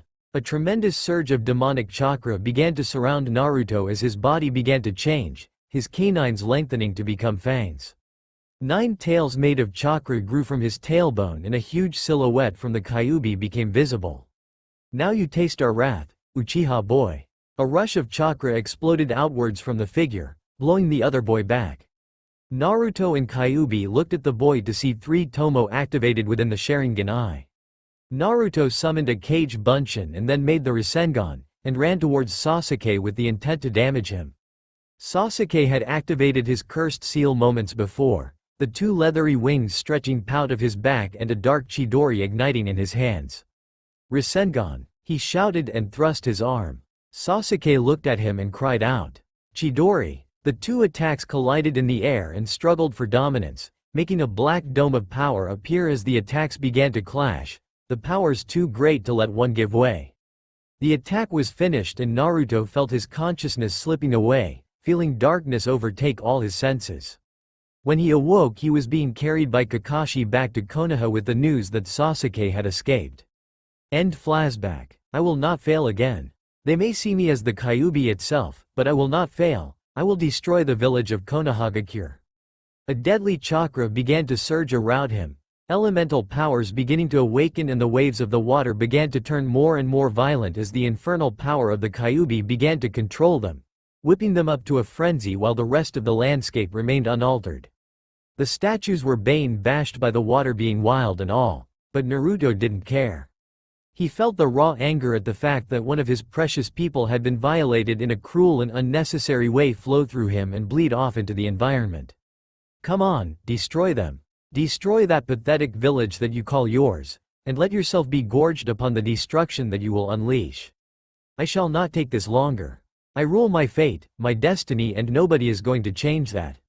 At the moment he proclaimed that, clouds came in the sky almost miraculously and it began to rain, soaking him to the skin. The chakra began to twist and turn until 9 tails were present, madly swirling, giving him the image of being the living embodiment of the great Kyuubi, while he was only the container. The dread that he generated was enough to make sure that the place would forever be tainted by it, nothing being able to grow there since the poisonous demonic chakra had flowed through the ground, which had been tainted by it. Tsunade looked towards the area where the massive surge of chakra came from and identified it immediately, knowing that only Naruto could generate such a huge amount of chakra at once, or that there was someone attempting to summon a Biju, something which she didn't think probable since there would be a lot of human sacrifices needed, and she knew that no town was that close to the village hidden in leaves. Kiba felt the dread strike him at the moment. He was busy trying to wash both himself of the scent of Kurenai, trying to clean it off so nobody would be able to discern that he was the one who did it. Even if she smelled slightly like him, he could attribute it to having met her before, trusting fully on Asuma to make sure that she didn't talk or wake up. Asuma was currently busy with making some small deals with the shinobi he called trusted. They all hated Naruto and thus would gladly incriminate them, if it made sure that the demon Gaki was dead. The shinobi would spread the word about the rape and Naruto would either have to face the council, or be executed for his crimes against Konoha. Naruto focused on his hatred and he called it up, his own chakra mixing with the demonic chakra. A purple streak crossed the massive swirls of chakra and Naruto's eyes began to widen in anticipation as he could expect something unusual to happen. A huge thunderbolt struck the spot where he was at, making him feel the pain and enraging him even further, beginning to fuel his hatred for Konoha even more as he began to sink into a trance which allowed him to gain more and more power so that he could do something about the problem he was facing. Kyuubi was watching as his container and also adopted son began to call upon the full never-ending power that he possessed. He gave more and more, not even beginning to get drained for a second as he felt the power refill immediately. Naruto would need to be immersed within his power before the destruction could occur. A bright gleam entered the blood-lusting eyes of the Kyuubi as he imagined the slaughter that Naruto would create. The blood that would flow would make sure that the streets were painted red for a long time. A pillar of water began to form, almost in the style of Suiryuden no Jutsu, but different as the pillar seemed to be splitting in multiple parts, which shot out to different directions, impaling themselves within the walls of the valley. Naruto felt like his body was on fire as the element of water became bound to his will, not needing seize, but a massive amount of chakra to be controlled. A growl came from his mouth as he thought about Kurenai who laid there, covered in the fluids of those that raped her, and a blizzard of demonic chakra sprung up around him with full intensity, shredding the landscape around him and alerting every single ninja to his presence for the next 20 miles. Anbu raced towards the spot where the demonic chakra was felt and looked at Naruto, standing there within the tornado of chakra, looking at the ground currently, bone snapping and popping, which was a sign that something was changing his bone structure. Uzumaki Naruto, cease with your summoning of that chakra. You're under arrest for the rape of one Yuhi Kurenai, and will be sentenced by the village council, and they shall decide your fate.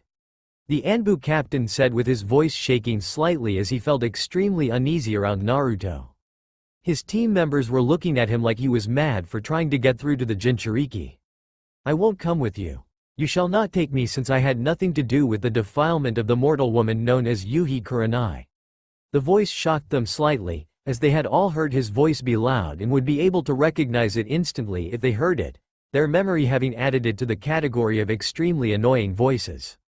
Naruto had intruded upon an Anbu meeting once, shouting something about the villagers being mean again.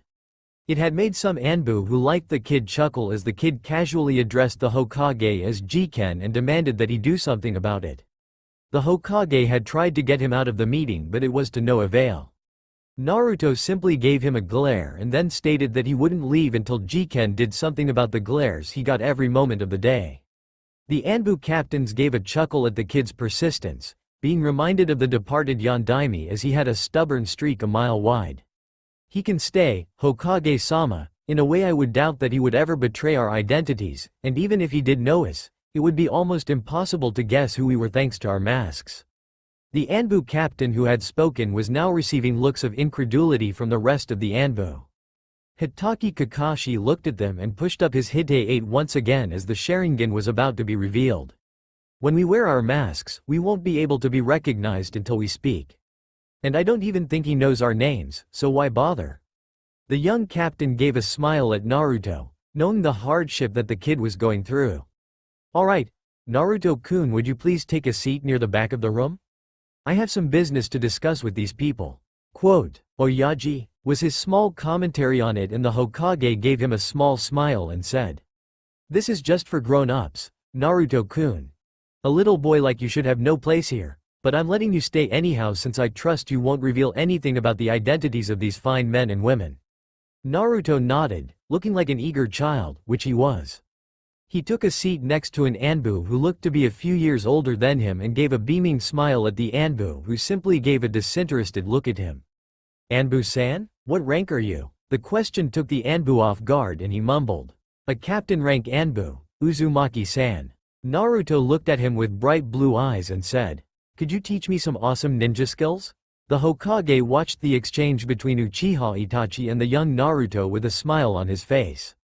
Hopefully this would thaw the young Anbu captain out of his icy shell, which had been made onto him by Danzo, the leader of the Anbu training facility, which had been shut down earlier that month due to inhumane ways of learning people to become Anbu.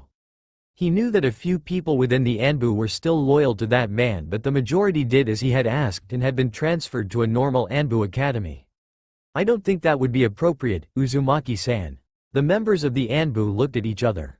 Teach the Kyuubi Gaki? That was the thought that went through their heads, and they looked at the Hokage for any sort of order. Only you would think to ask an Anbu captain to teach you jutsu, Naruto-kun.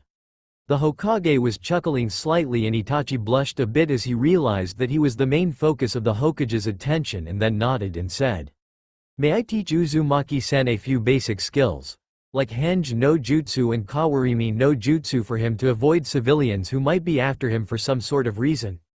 The Hokage gave a sign of approval and the meeting continued, making Naruto rather excited at learning jutsu from the Anbu captain. The rest of the meeting went silently, with the Hokage talking about unity between the Anbu and the other shinobis and that every matter should be investigated, even the ones that concerned a certain someone in this room. Who he meant was obvious, the child not understanding that it was about him, but paying attention anyhow. The Anbu looked at the youngster who was being surrounded by that infernal chakra when a team member spoke up. Sir, he's manipulating the water. And indeed, a great wave came towards them, the youth not even seeming slightly afraid of it, and as the water hit his body with great force, nothing was felt by him as he controlled the water, and willed it not to hurt him, only to teach the Anbu the lesson not to mess with him. This is merely a fragment of my power. His voice was heard even though the water had already seemingly swallowed him, and the Anbu watched as the water seemed to freeze after it had swallowed Naruto, then slowly watched as the water which had embedded itself within the canyon's walls began to join the big stream of water, and a miniature tornado made of water began to form around Naruto, before being sent at them with massive force behind it. This is going to hurt, was the shared thought of the Anbu before the water hit them, making them all black out due to the force behind it. The Uzumaki kid seemed to be on a Sannin level, something which didn't bode well for the village if they angered him in any way. All the kid probably wanted was to be left alone, and we disturbed it, well, time to pay the price. Naruto looked at the unconscious Anbu team, and gave a small smile and said, There is no repentance for those who have fallen, so I shall reap what the villagers have sown. When my exile has been made certain, Konoha shall die. The words were spoken and they weren't heard by anyone, but the vow still stood. When he was to be exiled, he would wreak havoc and eliminate the majority of Konoha's forces with his power. You might want to try and get a girlfriend first, since girls would be rather cross with you if you killed their family and then asked them to go on a date with you with possible later things in store for the two of you. Kyuubi's voice rang through his head and he looked at the ground which was shaking a bit due to the power release, the water making it all muddy and sludgy. Let's dance. He began to practice what he did best. Doing high-level jutsu enhanced with his chakra with the Kyuubi's additional chakra supporting it and letting him make more realistic things happen with his Genjutsu. Making his Kaiden Jutsu destroy and burn more ground or targets, improve the force that he used on an unfortunate tree which served as taijutsu practice target, which slowly began to be cut down by the force of his blows and was good enough for firewood 3 minutes later. Awake at last, Anbu-san. The voice roused the Anbu captain who groggily sat up and mumbled. What the hell was that? And then looked at the Kyuubi's container, taking note of the feral look which Naruto seemed to have gained, finally looking closer than the initial making contact had allowed. Uzumaki Naruto-san, could you please come with us to Konoha? You beat us fair and square, using a Suiden jutsu to knock us out, but we are merely doing our job and… I'll come with you to Konoha. The answer was short and to the point, making the Anbu captain look up towards the Jinchuriki. Honto? Well then, after I've woken up most of the team, assuming they are still asleep and I wasn't the last to be awakened. He took a look around to see that the other Anbu were still knocked out, grinning as he saw that one of the Anbu had his hair all messed up, which was a bad thing for the guy because he absolutely cherished his hair, taking great care for it every time before they went on missions for Hokage-sama. Wake up men, we got a job to do. In a style which seemed reminiscent of a drill sergeant, he awoke all of his team members and then looked at them and said, Alright, Uzumaki Naruto-san has agreed to go with us back to Konoha. Let's go. Naruto nodded and the Anbu team watched as he jumped into a tree, then going towards the direction Konoha was in. They followed suit, taking not much manners to disguise where they were since they didn't expect anyone to attack them, even thought they technically should be on the lookout for any enemy attack. They approached the gates of Konoha and Naruto paused, and smoke enveloped his form to disappear after a few seconds, giving him red hair and blood-red eyes. Let them see the creation they have made with their hatred, let them see the anger which is me. He spoke and he began to advance upon the gates, going as far as to jump right in front of the Chunin guard and growl menacingly, letting the poor woman shriek like a banshee as a feral-looking man jumped from the woods to growl at her. The appearance of the Anbu team as well as the fact that Naruto had already disappeared, helped her calm down and hope that she wasn't going to be scared by more weirdos who felt like tormenting her. What a scared little girl. Well, I hope that there would be someone who could offer slight resistance to fear effects. You call that slight? That human woman almost jumped from her skin in fright when she saw your looks. Kyuubi's voice was calming him down from the anger which was flowing within him. He quelled the anger he felt and could sense that there were people who were interested in him, having gained gifts over the years, including a slight control over the elements.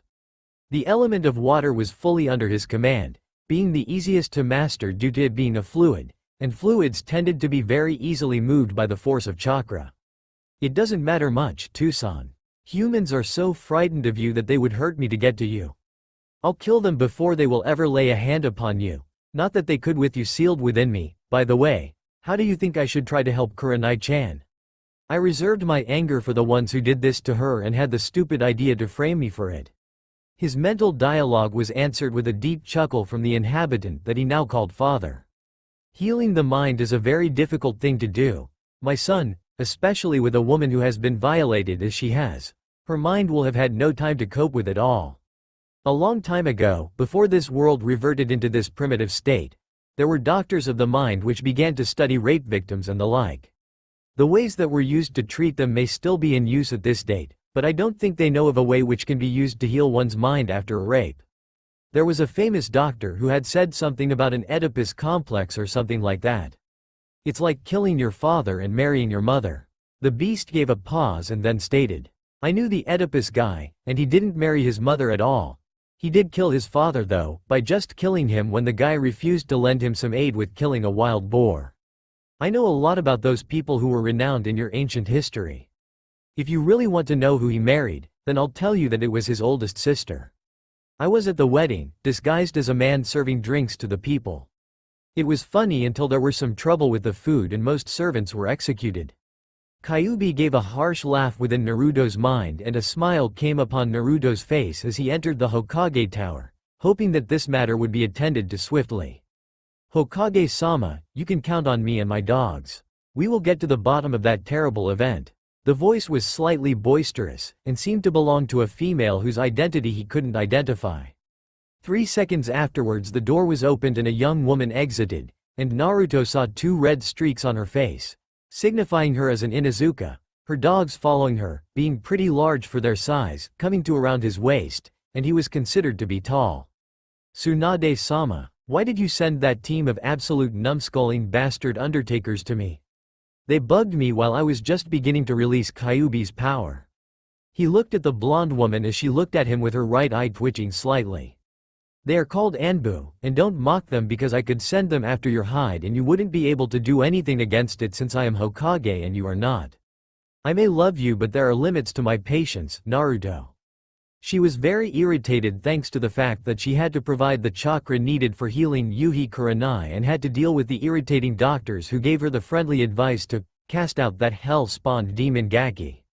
That had almost made her lose her calm but she had gathered herself again and then had finished healing the external wounds, taking a note that Kurenai probably needed to talk to someone who she was familiar with, Anko volunteering to do it immediately. First of all, the scent pattern would have to be checked, as well as a genetic match to be found from the files of the Junin to Chunin level shinobi, and maybe even the Genin. This could not go unpunished as long as she was Hokage. It was an affront to all women to let one of their number get raped and all the blame to be shifted on some poor boy who didn't have anything to do with it. Did you rape Yuhi Kurenai, Naruto-kun? She looked him in the eyes, looking for any sign of guilt but found none. I.e., Tsunade-sama. I had nothing to do with the rape of Yuhi Kurenai, but intend to make sure that the people who did it will face their worst nightmare. A dark chuckle followed, making the air within the room slightly heavy, like there was something ominous brewing in the blonde youth. Will you agree to have your scent checked by Inuzuka Hana to check if you were anywhere near Yuhi-san during the time of the violation to her body? She watched as he nodded and remarked, did you know that my ability to smell scents is even greater than any dog? Kyuubi gracefully let me inherit the gift. After all, he wouldn't let his dear container suffer from any harm due to not being able to smell the enemy. Naruto looked at the woman who gave a curt nod and said, bring Inuzuka Hana in, UNBA captain. The man saluted the Hokage and the team poofed out of the room, looking for the dog user. Kurenai was still unconscious as she was put into a bed and then checked by the medical staff who all kept on muttering things like how that demon should die. Anko was less than pleased at it and just silenced one of the doctors by letting a snake wrap around the throat of the man, looking him in the eyes and said, Uzumaki Naruto was with me the entire time since I had to discuss something with him, which also can be confirmed by Shizune-san as well as the daughter of Ichiraku Tuchi. As for accusing him, I'd like it if you would keep silent while in her presence. She pointed at Kurenai and then continued. It seems like you may not learn all there is, Medic-san. So let me give you one warning, speak about Uzumaki Naruto in a way I don't like and you'll get your manhood chopped off and eaten by me. So unless you want me to do that, keep your mouth shut. She growled out, and looked at him, her eyes turning yellow for a brief moment, a small reminder of her sensei creeping through into her eyes, turning them like his own, when he was angry or feeling another strong emotion. You asked for me, Hokage-sama? The woman looked at the Hokage and her blonde guest and immediately there was a serious look on her face, where there had been a slightly carefree look moments ago. Hi, Inuzuka-san. I would like you to do a full investigation of Uzumaki Naruto's scent and if he has raped Yuhi Kurenai. Quote, the Hokage remained ice-cold throughout all this, hiding her feelings for Naruto as she knew that when Hana filed her report and that it didn't mention anything about Naruto being the one who had raped Yuhi Kurenai, then he's be free of suspicion, and hopefully he might still stay in Konoha, or else there would be a Hokage going rogue and be labeled an S-rank Nukenin. She hadn't taught Sakura all that she knew, taking some jutsu for private use only, something which she considered her right, as she had been the one to invent them after all, and didn't think that Sakura was worthy enough to learn them. There were also some jutsu that were Junin rank and still couldn't be taught to Sakura because she had such low chakra levels. She on the other hand had greater chakra levels than most people in the village, excluding the other Sannin and the previous Hokage.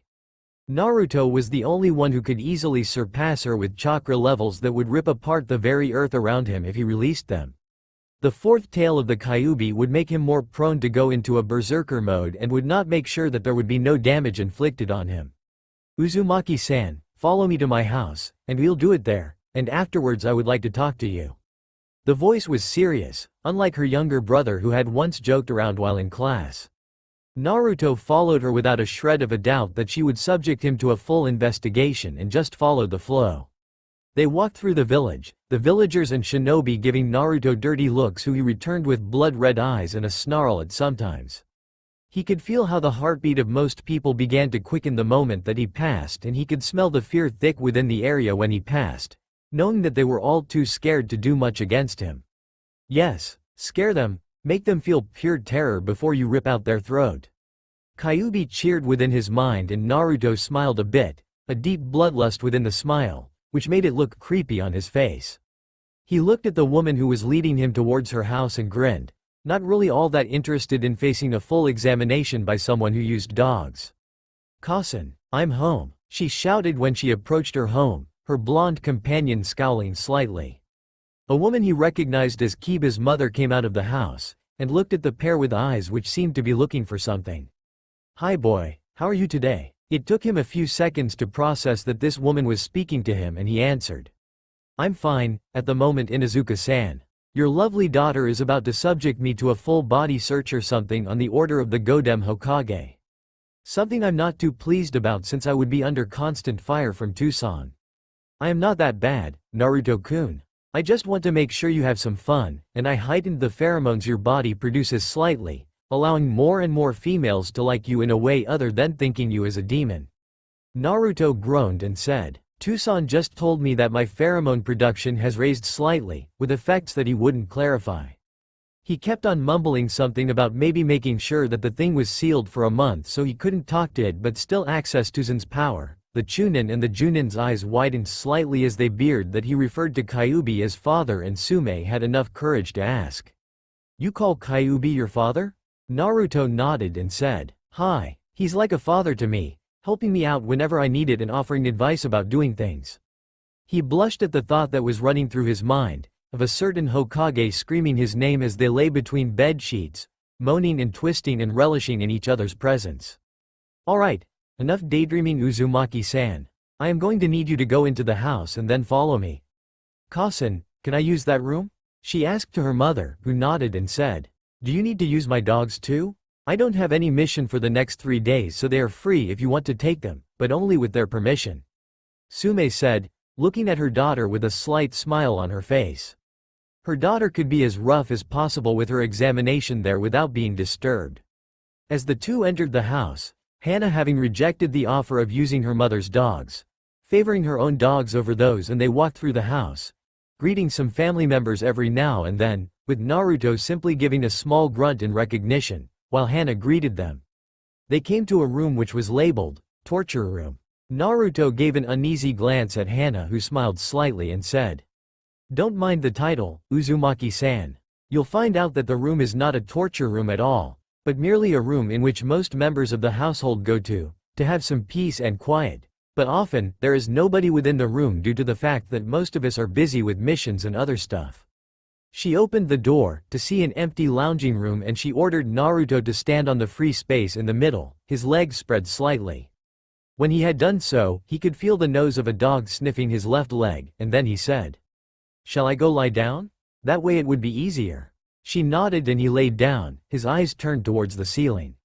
Immediately he could feel a dog smelling his left side, then continuing to his private parts, then suddenly felt the dog leave that part and start on his legs. He could feel the presence of a female close and knew that it would be Hannah. "Uzumaki-kun, allow me to strip you down to your underwear, or if possible entirely naked. It will allow me to smell your scent better, since my dogs aren't experienced with crimes like rape or murder and rape together, since they might confuse the scents with each other at times." He nodded and he sat up and began to fumble with his pants, finally getting them off after half a minute of making sure that the damn zipper opened. He slid his pants down and then lowered his underwear. He heard Hannah taking a deep sniff, then she said, "Uzumaki-kun, allow me for a few minutes while I check the samples."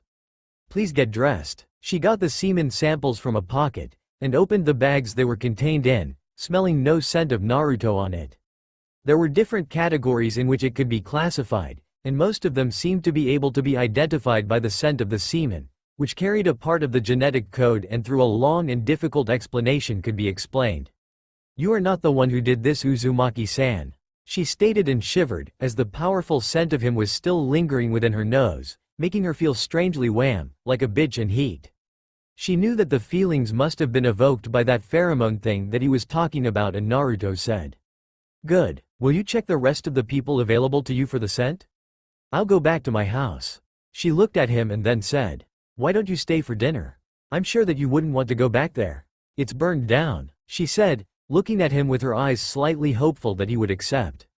She would like to see different people at the table than her family, but they rarely received guests due to her family's rather unique behavior.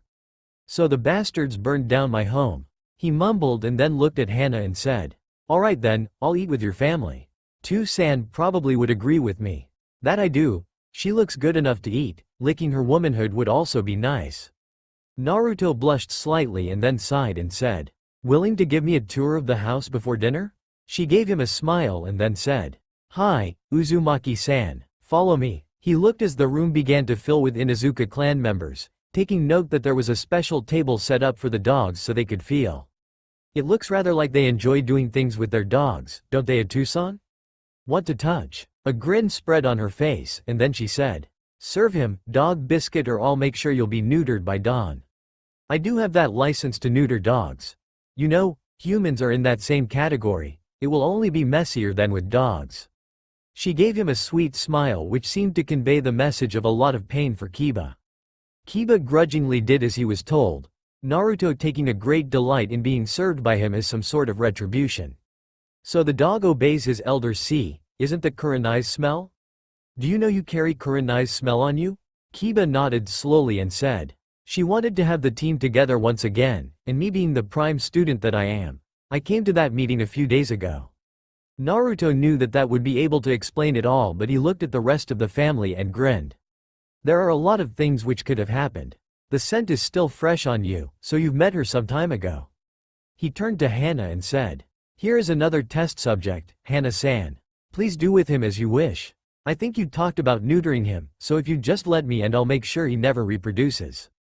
Naruto grinned and then heard a cough and saw Hana's mother having coughed, and she spoke the moment his head was turned to her. "Uzumaki-san, I'm glad you accepted Hana's invitation to dinner. She's such a polite girl instead of Kiba." She grumbled something about additional training in respect, something which Kiba lacked for her or something, and then continued. "Are you interested in my daughter?" The question took him off guard, and then he looked at the woman, then at Hana, and said, "I would like to check out what's for sale first. Surely I can't be satisfied with just one woman, or she'd die in the wedding night. Having something sealed within you that grants eternal stamina makes you very good in bed, with detrimental effects for the woman you are doing, of course." A laugh which sounded like a dog's bark was heard, and Inuzuka Sume grinned and said, "Seems like you got the right attitude, kid. I like you." She then returned to her food and a piece of chicken disappeared into her mouth. Naruto lifted his eyes to look at Hana and mumbled something into her ear. "I'll be going soon, Hana-chan. I want to visit Kurenai." Hana nodded and then looked at the young blonde man and said, "Want me to come with you?" she asked in a soft voice, hoping to not attract too much attention from the other people on the table. "She would be able to make sure you got there intact. The villagers wouldn't riot if they saw you escorted by a chunin known for her seriousness. However, she has a faint feeling of attraction for you, or someone else within this room, because I can felt how her temperature was beginning to rise slightly the moment we stepped in the house." Kyuubi's grin could be felt. "Tucson, please don't tell me that another woman could possibly be attracted to me. Tsunade probably is attracted to me because I look so much like her dead little brother. There is something more to that, my little kitling, a lot more. She cares for you a great deal. With warning you about the effort the mortals are making to kill you or expel you from the settlement we lived in for our entire life. Bed her, it will be fun." A mental image accompanied that, and it made him feel very much aware of the tight feeling in his pants, and he looked slightly uncomfortable at being in this position, until someone intervened. "Let's go, Naruto-kun. Let's visit before visiting hours are over." She got up, looking at the younger blonde who gave her a look and then rose also, looking at her the entire time. I bid everyone a good evening. I enjoyed the dinner. Arigato gozaimasu. He spoke in a way which conveyed no emotions and Hana thought that it was best for them to leave. I'll be back in about 3 hours, so Dog Biscuit will have to feed the dogs in my stead. See y'all later people. She disappeared with a poof of smoke, bringing Naruto with her. They appeared on the roof, taking a deep breath of the air, and then they were off. Naruto didn't really think she could match up with him, turning it into a little race, with the objective to getting to Kurenai as fast as possible. When they got to the hospital, Naruto put on a face which was colder than ice. A face which he had practiced for the occasion he would either need to fight seriously or that he might be able to make sure that there was a good amount of intimidation assured from that action. "How dare you come here, you bastard?" was muttered by a passing medic and Naruto's face looked with eerie eyes at the medic until he passed him by. He gave a rather dangerous look at the nurse who approached him and said, "Say anything and I'll make sure you will be silenced." The threat worked as the nurse paled and then slinked out of the way, looking at him with wide eyes, and he continued onwards, looking at the people in his path and mentally summoning up the will to go and talk to Kurenai. He was at a loss of what to do. Should he comfort her or try to offer reassurances that all would be fine again if she were awake at the moment? You could just allow yourself to be slipped into the mind of her and look around for the things which upset her a great deal. "I will make sure that nothing happens to your body, not until you are reunited with it." Naruto looked at the door and then opened it, taking a look inside to see the Junin lie in the bed, unconscious to the world. He gave a sad smile and then came into the room, Hana following her. He noticed Anko and then said, "She hasn't woken yet?" Anko was initially surprised that Naruto was there, but regained her composure immediately and said, No sign of her being awake, and I've been with her the entire time." Naruto looked at her and gave her an inquisitive look. "Were you in a relationship with Kurenai-chan?" Anko looked at him for a moment, somehow not following where the topic was leading to. "No, but we acted like we were in front of others just to make that hentai freak Ebisu's nose bleed. The damn guy kept looking at me the entire time, and while I like wearing these clothes, I don't like the kind of attention I receive." Naruto nodded and said, "Tucson has mentioned that there is a technique in which I could be able to make sure that Kurenai would be awake again to tell us all that has happened. It would require some close contact, due to the fact that there will be chakra and something else transferred to Kurenai-chan." He looked at Kurenai for a second before looking at Hana and said, "Get Tsunade-chan here. She should be able to make sure my body is in an alright state. Tell her that it's urgent for Kurenai's mental state and she'll come as soon as possible." Hana nodded and said, "I will be back shortly, Anko-san, Naruto-kun." With a small flicker she was gone, using it to mask her disappearance, still having some style as to not give away her manner of disappearing, which was still a prized secret by the Anbu and should never be handed out, or shown so casually. "Well, I guess we wait now. Naruto-kun, could you tell me how you are going to do that?" Anko asked, looking at him with her eyes looking at him with some small adoration within them. He grinned and said, "I won't be able to tell you what I will do, since Tucson is handling most of the technique. It will be something like the Yamanaka Jutsu, but then it would be performed by me, and a chain of sorts would be formed between Kurenai and I." "Is that a good explanation, Tucson?" he asked the Kyuubi, who sat there amused. "Indeed, it is somewhat correct, though you were slightly off on the chain thing. I won't be able to fully explain it to you, but it essentially links Kurenai's and your chakra together with mine, sending you in her mind, as well as allowing me to begin to heal the small mental damage she might have sustained in any matter, since I will be supporting her during the time you will be within her mind. Do you understand? Yes, I go into her mind, and you'll be the one supporting Kurenai's mental and physical health as well as mine. In a nutshell, that's it." Kyuubi's presence within his mind left and Naruto could feel the small amount of power which increased with a massive surge of the demon chakra of the Kyuubi flowing through his coils and veins. The power saturated his blood, making him feel like the veins of his body were on fire, the heart pumping the blood through his body faster and faster as the demon worked its magic. Anko watched as Naruto's face turned redder and redder while he seemed to be in a meditative state, and then she watched as bright lines of red appeared, giving her the impression of fire snaking its way through his veins, making her back down slightly, feeling very uncomfortable around Naruto. She watched as the whisker marks on his face seemed to glow an eerie red color, just like the veins had been before he opened his eyes and said in a voice not his own. Finally, I have control. Now to make sure that Kurenai-san is stable, I'll need to make sure that there won't be any foreign chakra sources affecting her. He turned his head towards Anko and then said, Has she been in contact with anyone exposing chakra to her and pushing it into her body, centered on the mind especially? The question must have been a hard one because he had to wait for an answer. But Kyuubi was patient, and knew that the girl who he already considered to be his daughter-in-law. I don't think anyone has put chakra into her body ever since she was put into that bed. The unconsciousness probably is caused by something else. Might I ask why you possessed Naruto-kun, Kyuubi-sama? She knew that it would be beneficent to her health and the health of the people around her if she remained courteous to Kyuubi and not appease its anger, for she knew that she was no match should the Kyuubi decide that she would be a nice meal. He might be in a human body, but even then it was a stamina freak with increased healing powers. Imagine Kyuubi taking possession of it and then ruining the entire town by simply using the full strength available to him. She had once heard Hokage-sama remark that if Naruto got perfect chakra control, that he'd be able to be thrice as powerful with his punches as she had been in her prime, and that was enough to destroy a mountain with a tap of a finger. Why I possessed my son? Well, he wanted me to help Kurenai-san, so I agreed to help him with it. Their minds will be linked and I will be left to take care of his body. Essentially Bane his guardian. If only the brat could shut down his stupid comments within the mind, then I'd be able to have some peace and quiet for once. Kyuubi sighed. Naruto was raging at the fox within his mind. Oyaji, how dare you tell me to be quiet? I haven't even started on the next plan of action yet.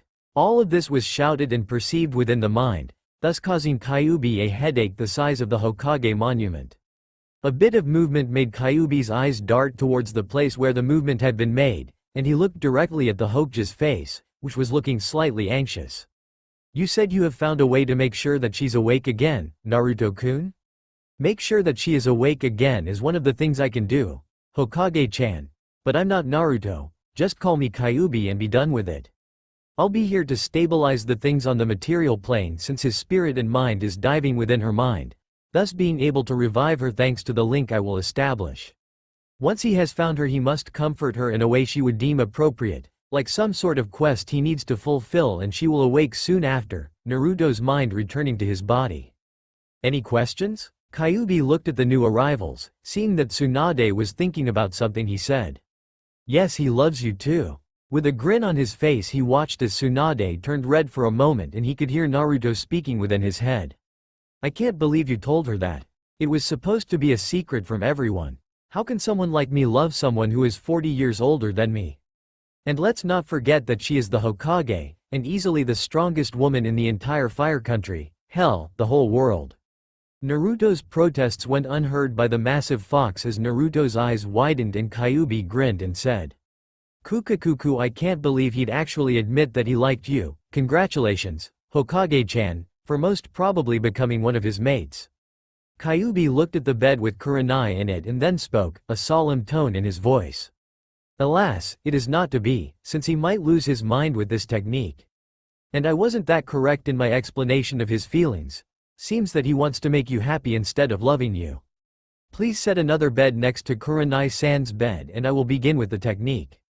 Don't be afraid if the room gets lit up by my chakra, because it will be probably some that will get transferred to Kurenai-san to accelerate the technique. Problem is that I don't know exactly how much her body can handle, due to never having channeled my chakra into any other body than Naruto's. Tsunade immediately went to action and came back with a bed half a minute later, looking not even exhausted as she set it down, the springs slightly creaking. All I could find within the shortest time span.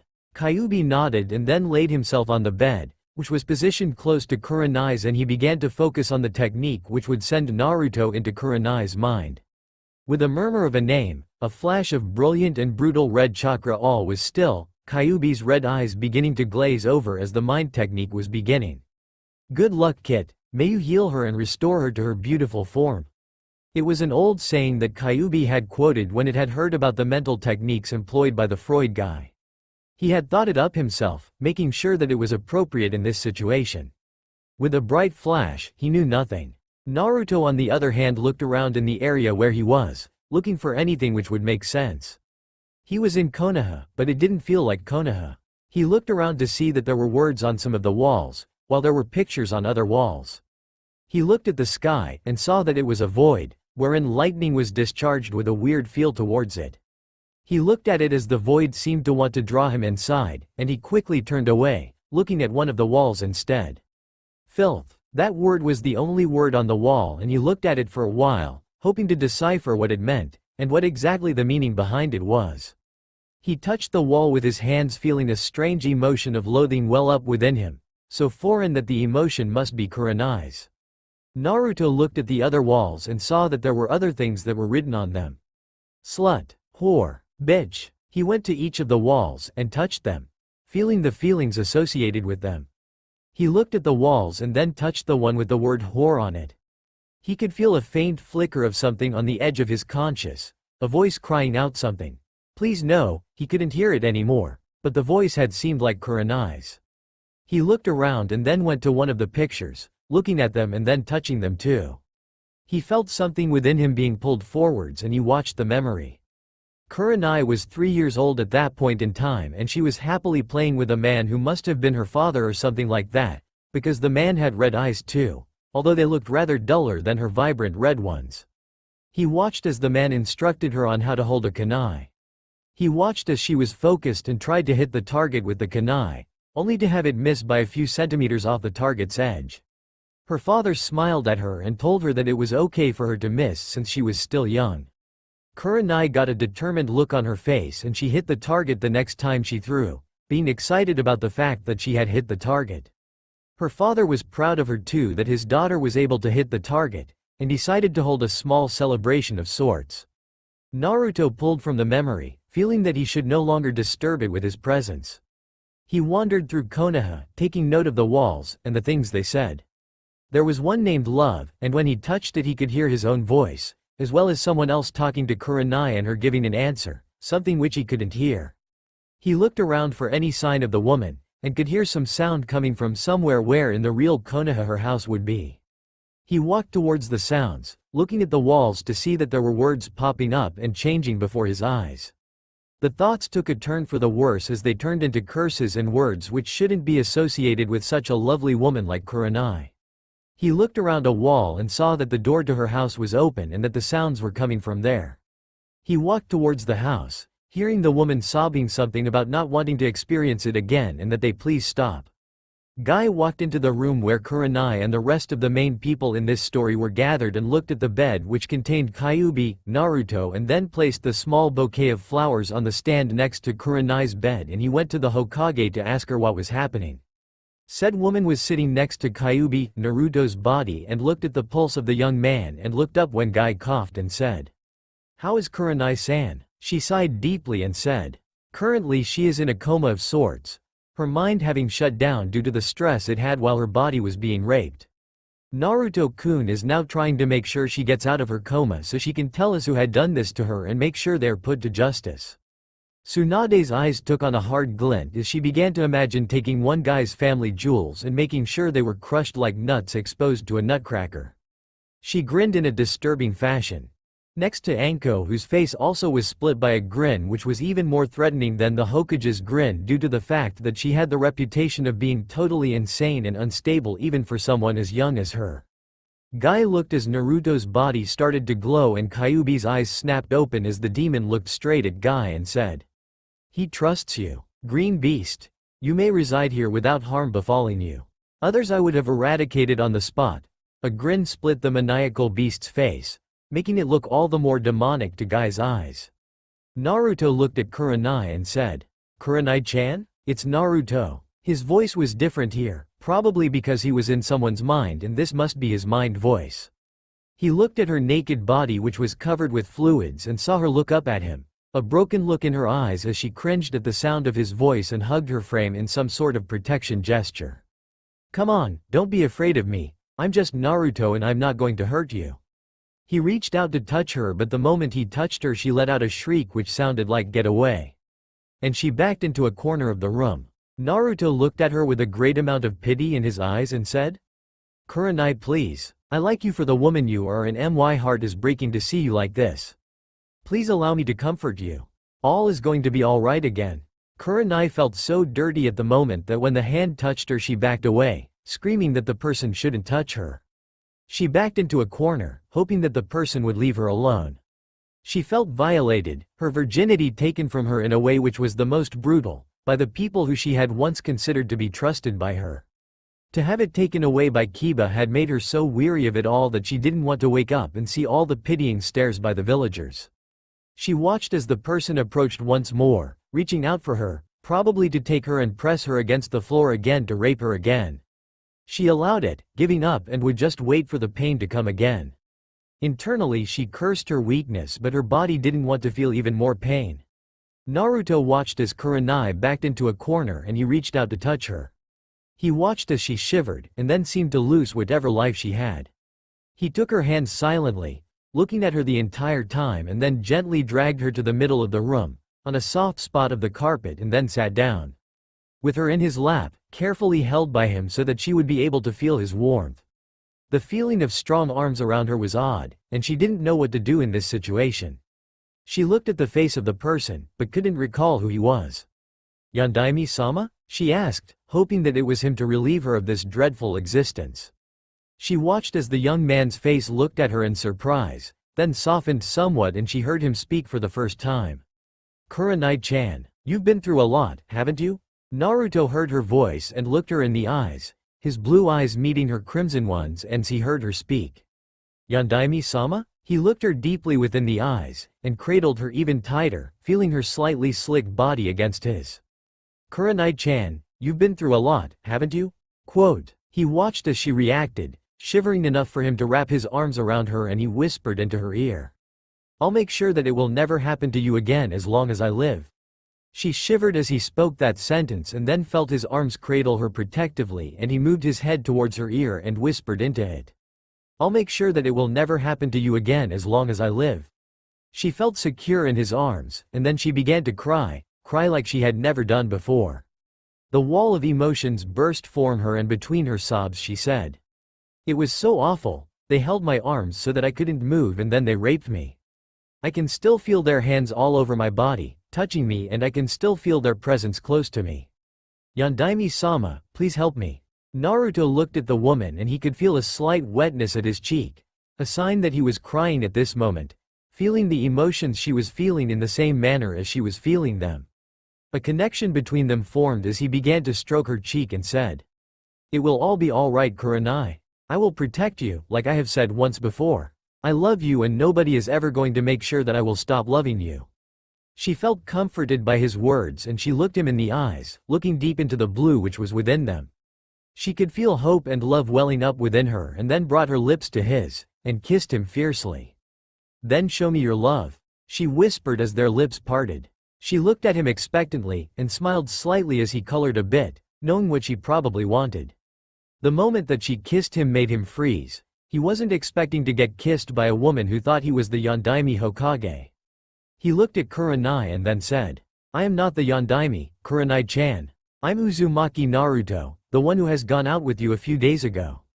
He looked at her face and saw his words sink in, and he heard her say, "It doesn't matter, Naruto-kun, I'll love you anyways. I need to feel it just this once, the pleasure of a man and a woman together locked in love and bodies." She looked at him with her eyes pleading him to do it. He could not help but give in. She wanted to feel him inside her, feel how this kind young man would be able to pleasure her and not cause her pain like before. "I am not the Yondaime, Kurenai-chan. I'm Uzumaki Naruto, the one who has gone out with you a few days ago." She heard him speak those words and immediately looked at him and noticed the subtle differences between the Yondaime and the one who called himself Naruto. He looked cute and she said, "It doesn't matter, Naruto-kun, I'll love you anyways. I need to feel it just this once, the pleasure of a man and a woman together locked in love and bodies." She didn't know why, but she felt connected to him, like he had felt a similar pain, but different. She could feel loneliness coming off him, like a small aura of it had been manifested around him for some time. She looked up to him pleadingly and then she touched his face and said, "You are the same like me, you felt the same pain, haven't you?" She spoke in an understanding manner, didn't even know why she was doing this. His presence was making her focus on him instead of the thing which had made her so messed up. He looked her in the eyes and then felt her hand touch his cheek, and she spoke to him, her voice somehow sounding softer and more seductive than he could ever have imagined. "You are the same like me, you felt the same pain, haven't you?" He could only nod, and she laid her head against his chest, smiling at him. "The pain is gone, Naruto-kun. I felt pain and felt violated, but now it's gone. I feel the love you had for me, to come here wherever we are." She viewed him in a new light, not the stranger who had comforted her, but as someone to love. She remembered the date they had, and knew that he was just a kid who had been cursed with the Kyuubi being sealed within him. He looked so cute when he looked at her the moment she was thinking about him, and knew that she loved him, no matter that she was a 30-year-old woman and that he was 15 years younger than her. Her lips found his once again, and the kiss was full of her passion, of the need to be loved by someone. She had no feelings about the rape, knowing that he'd probably tear the guy's a new asshole. Kiba would pay for doing that to her, as would Asuma.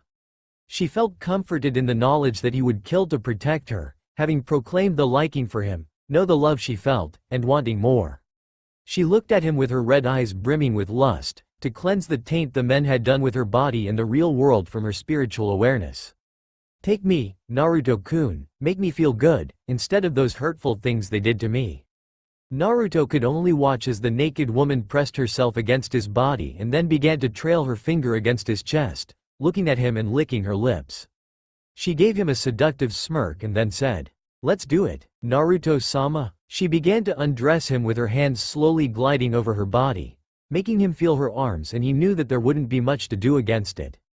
His shirt was on the floor within moments, and he looked as the woman slid her hand over it, the fluids disappearing from her body as he could feel the surge of infernal chakra seep into her body, being channeled through his spirit, and possibly giving Kyuubi a look at the thing they were about to do.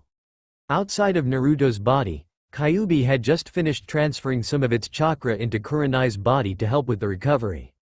The effects of the small transfer of minds had already been seen by the ancient demon, who chuckled at his son's fortunate situation, and was glad that the neural paths didn't seem fried by the demonic chakra.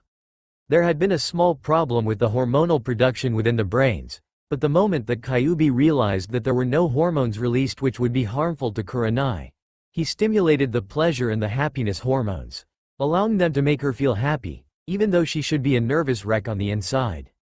Naruto didn't exactly know why the hell he was doing this with this woman in her mind, where she had been so down before, but he knew that it felt better than anything that he had ever felt. To feel their bodies against each other, linked in one of the most intimate ways. He could feel her mind reaching out to him in some way, and he grasped it instinctively, feeling them merge in a way, feeling the feelings she had at the moment. She could feel something within her mind, giving her feelings she knew she had never experienced before. She could see some flickering images go through her mind and could hear a deep voice speak within her mind with a manner of speaking which made her obey. "Follow my son, follow his every whim, help him achieve his goal of the destruction of this village, and you shall be rewarded with eternal life on his side." She nodded and then could feel herself climaxing, followed by a surge of pleasure coming from the other side of the link as she screamed her answer. Yes, Naruto could feel her talking with his Atu-san, but didn't know what was being said. He heard her scream yes loudly, and then he received such a flood of feelings which overloaded his normal thought patterns, keeping him from ejaculating, and he came, the feeling being tripled with his own. They lay there panting, the room still looking as pristine as it had been the moment Naruto entered. He looked at her and saw that she was clearly looking gorgeous at this moment, and looked to be getting even more beautiful in the world that was her mind. When he felt a pull, he knew he would be pulled back into his body, and hoped that all had gone well. He focused his eyes to look at the blank hospital ceiling, and he slowly let it slide sideward, feeling extremely exhausted, as the chakra had been raging rampant through his body, the demonic chakra ripping apart his coils, needing them to heal before he could move well. He looked at Kurenai's face as she opened her eyes slowly, and he noticed that she looked somewhat different than before, something being off around her. She was now exuding a subtle aura of power, and he could hear his Atu-san laugh within his mind. "Why are you laughing, Atu-san?" he asked, and then got no reply except that there was something tugging on his sheets. He looked to see the people all looking at him and Kurenai with hopeful expressions on their faces. "I'm back in my own body," he whispered, and then coughed, and tried to get up, only to find that it was futile. He grinned and then said, It must have been a success since she is already waking up, and I'm not going to do that ever again. It felt so odd that I don't want to feel like that ever again. The vocal bit was said out loud and he looked at the woman who was just awakening and heard her mumble something. Master? He blinked twice and then just kept on staring as the woman sat up somewhat groggily, and then looked at him and licked her lips and said, Master, I love you. Naruto's eyes widened as the implications what Kyuubi had done sunk into him, feeling a twitch through the bond. Don't address me as master. I'm not worthy of being called that just yet. Plus it would seem odd that you were calling me master. The voice within her head was slightly confusing her at the first time it had spoken, and she couldn't help but obey the command he gave her. Naruto-sama, can we do it again? Her question was out of her mouth before she had really thought about it, and she colored, feeling the love that he had for her and the rest of the women in the room. She watched as he blushed and said out loud, I think you'd better tell Tsunade-chan who's raped you. Try to remain calm. He watched as she suddenly seemed to grow depressed once again and felt a wave of emotions wash over him, feeling the pain she had endured once again, and he heard her speak. Hokage-sama, I'll give you the names of the men who raped me. Just promise me one thing. As Kurenai finished, Tsunade said, Yes? If it is within my power, I shall do the thing you ask of me. Tsunade was being formal with the younger woman, since she felt like she should be responsible for once and not be someone who got the reputation that she had collected over the years. Naruto got an almost demonic smile on his face because he knew the answer which would come out of her mouth before she had spoken it. He wanted to carry it out, and do even more so that it would be a monument that one does not cross Uzumaki Naruto that easily and gets away with it. Hurt them as much as possible for the things they did to me. Make sure they feel the pain thrice as much as I have felt it. That's all for now. If you enjoy this video, then please like, share and do comments.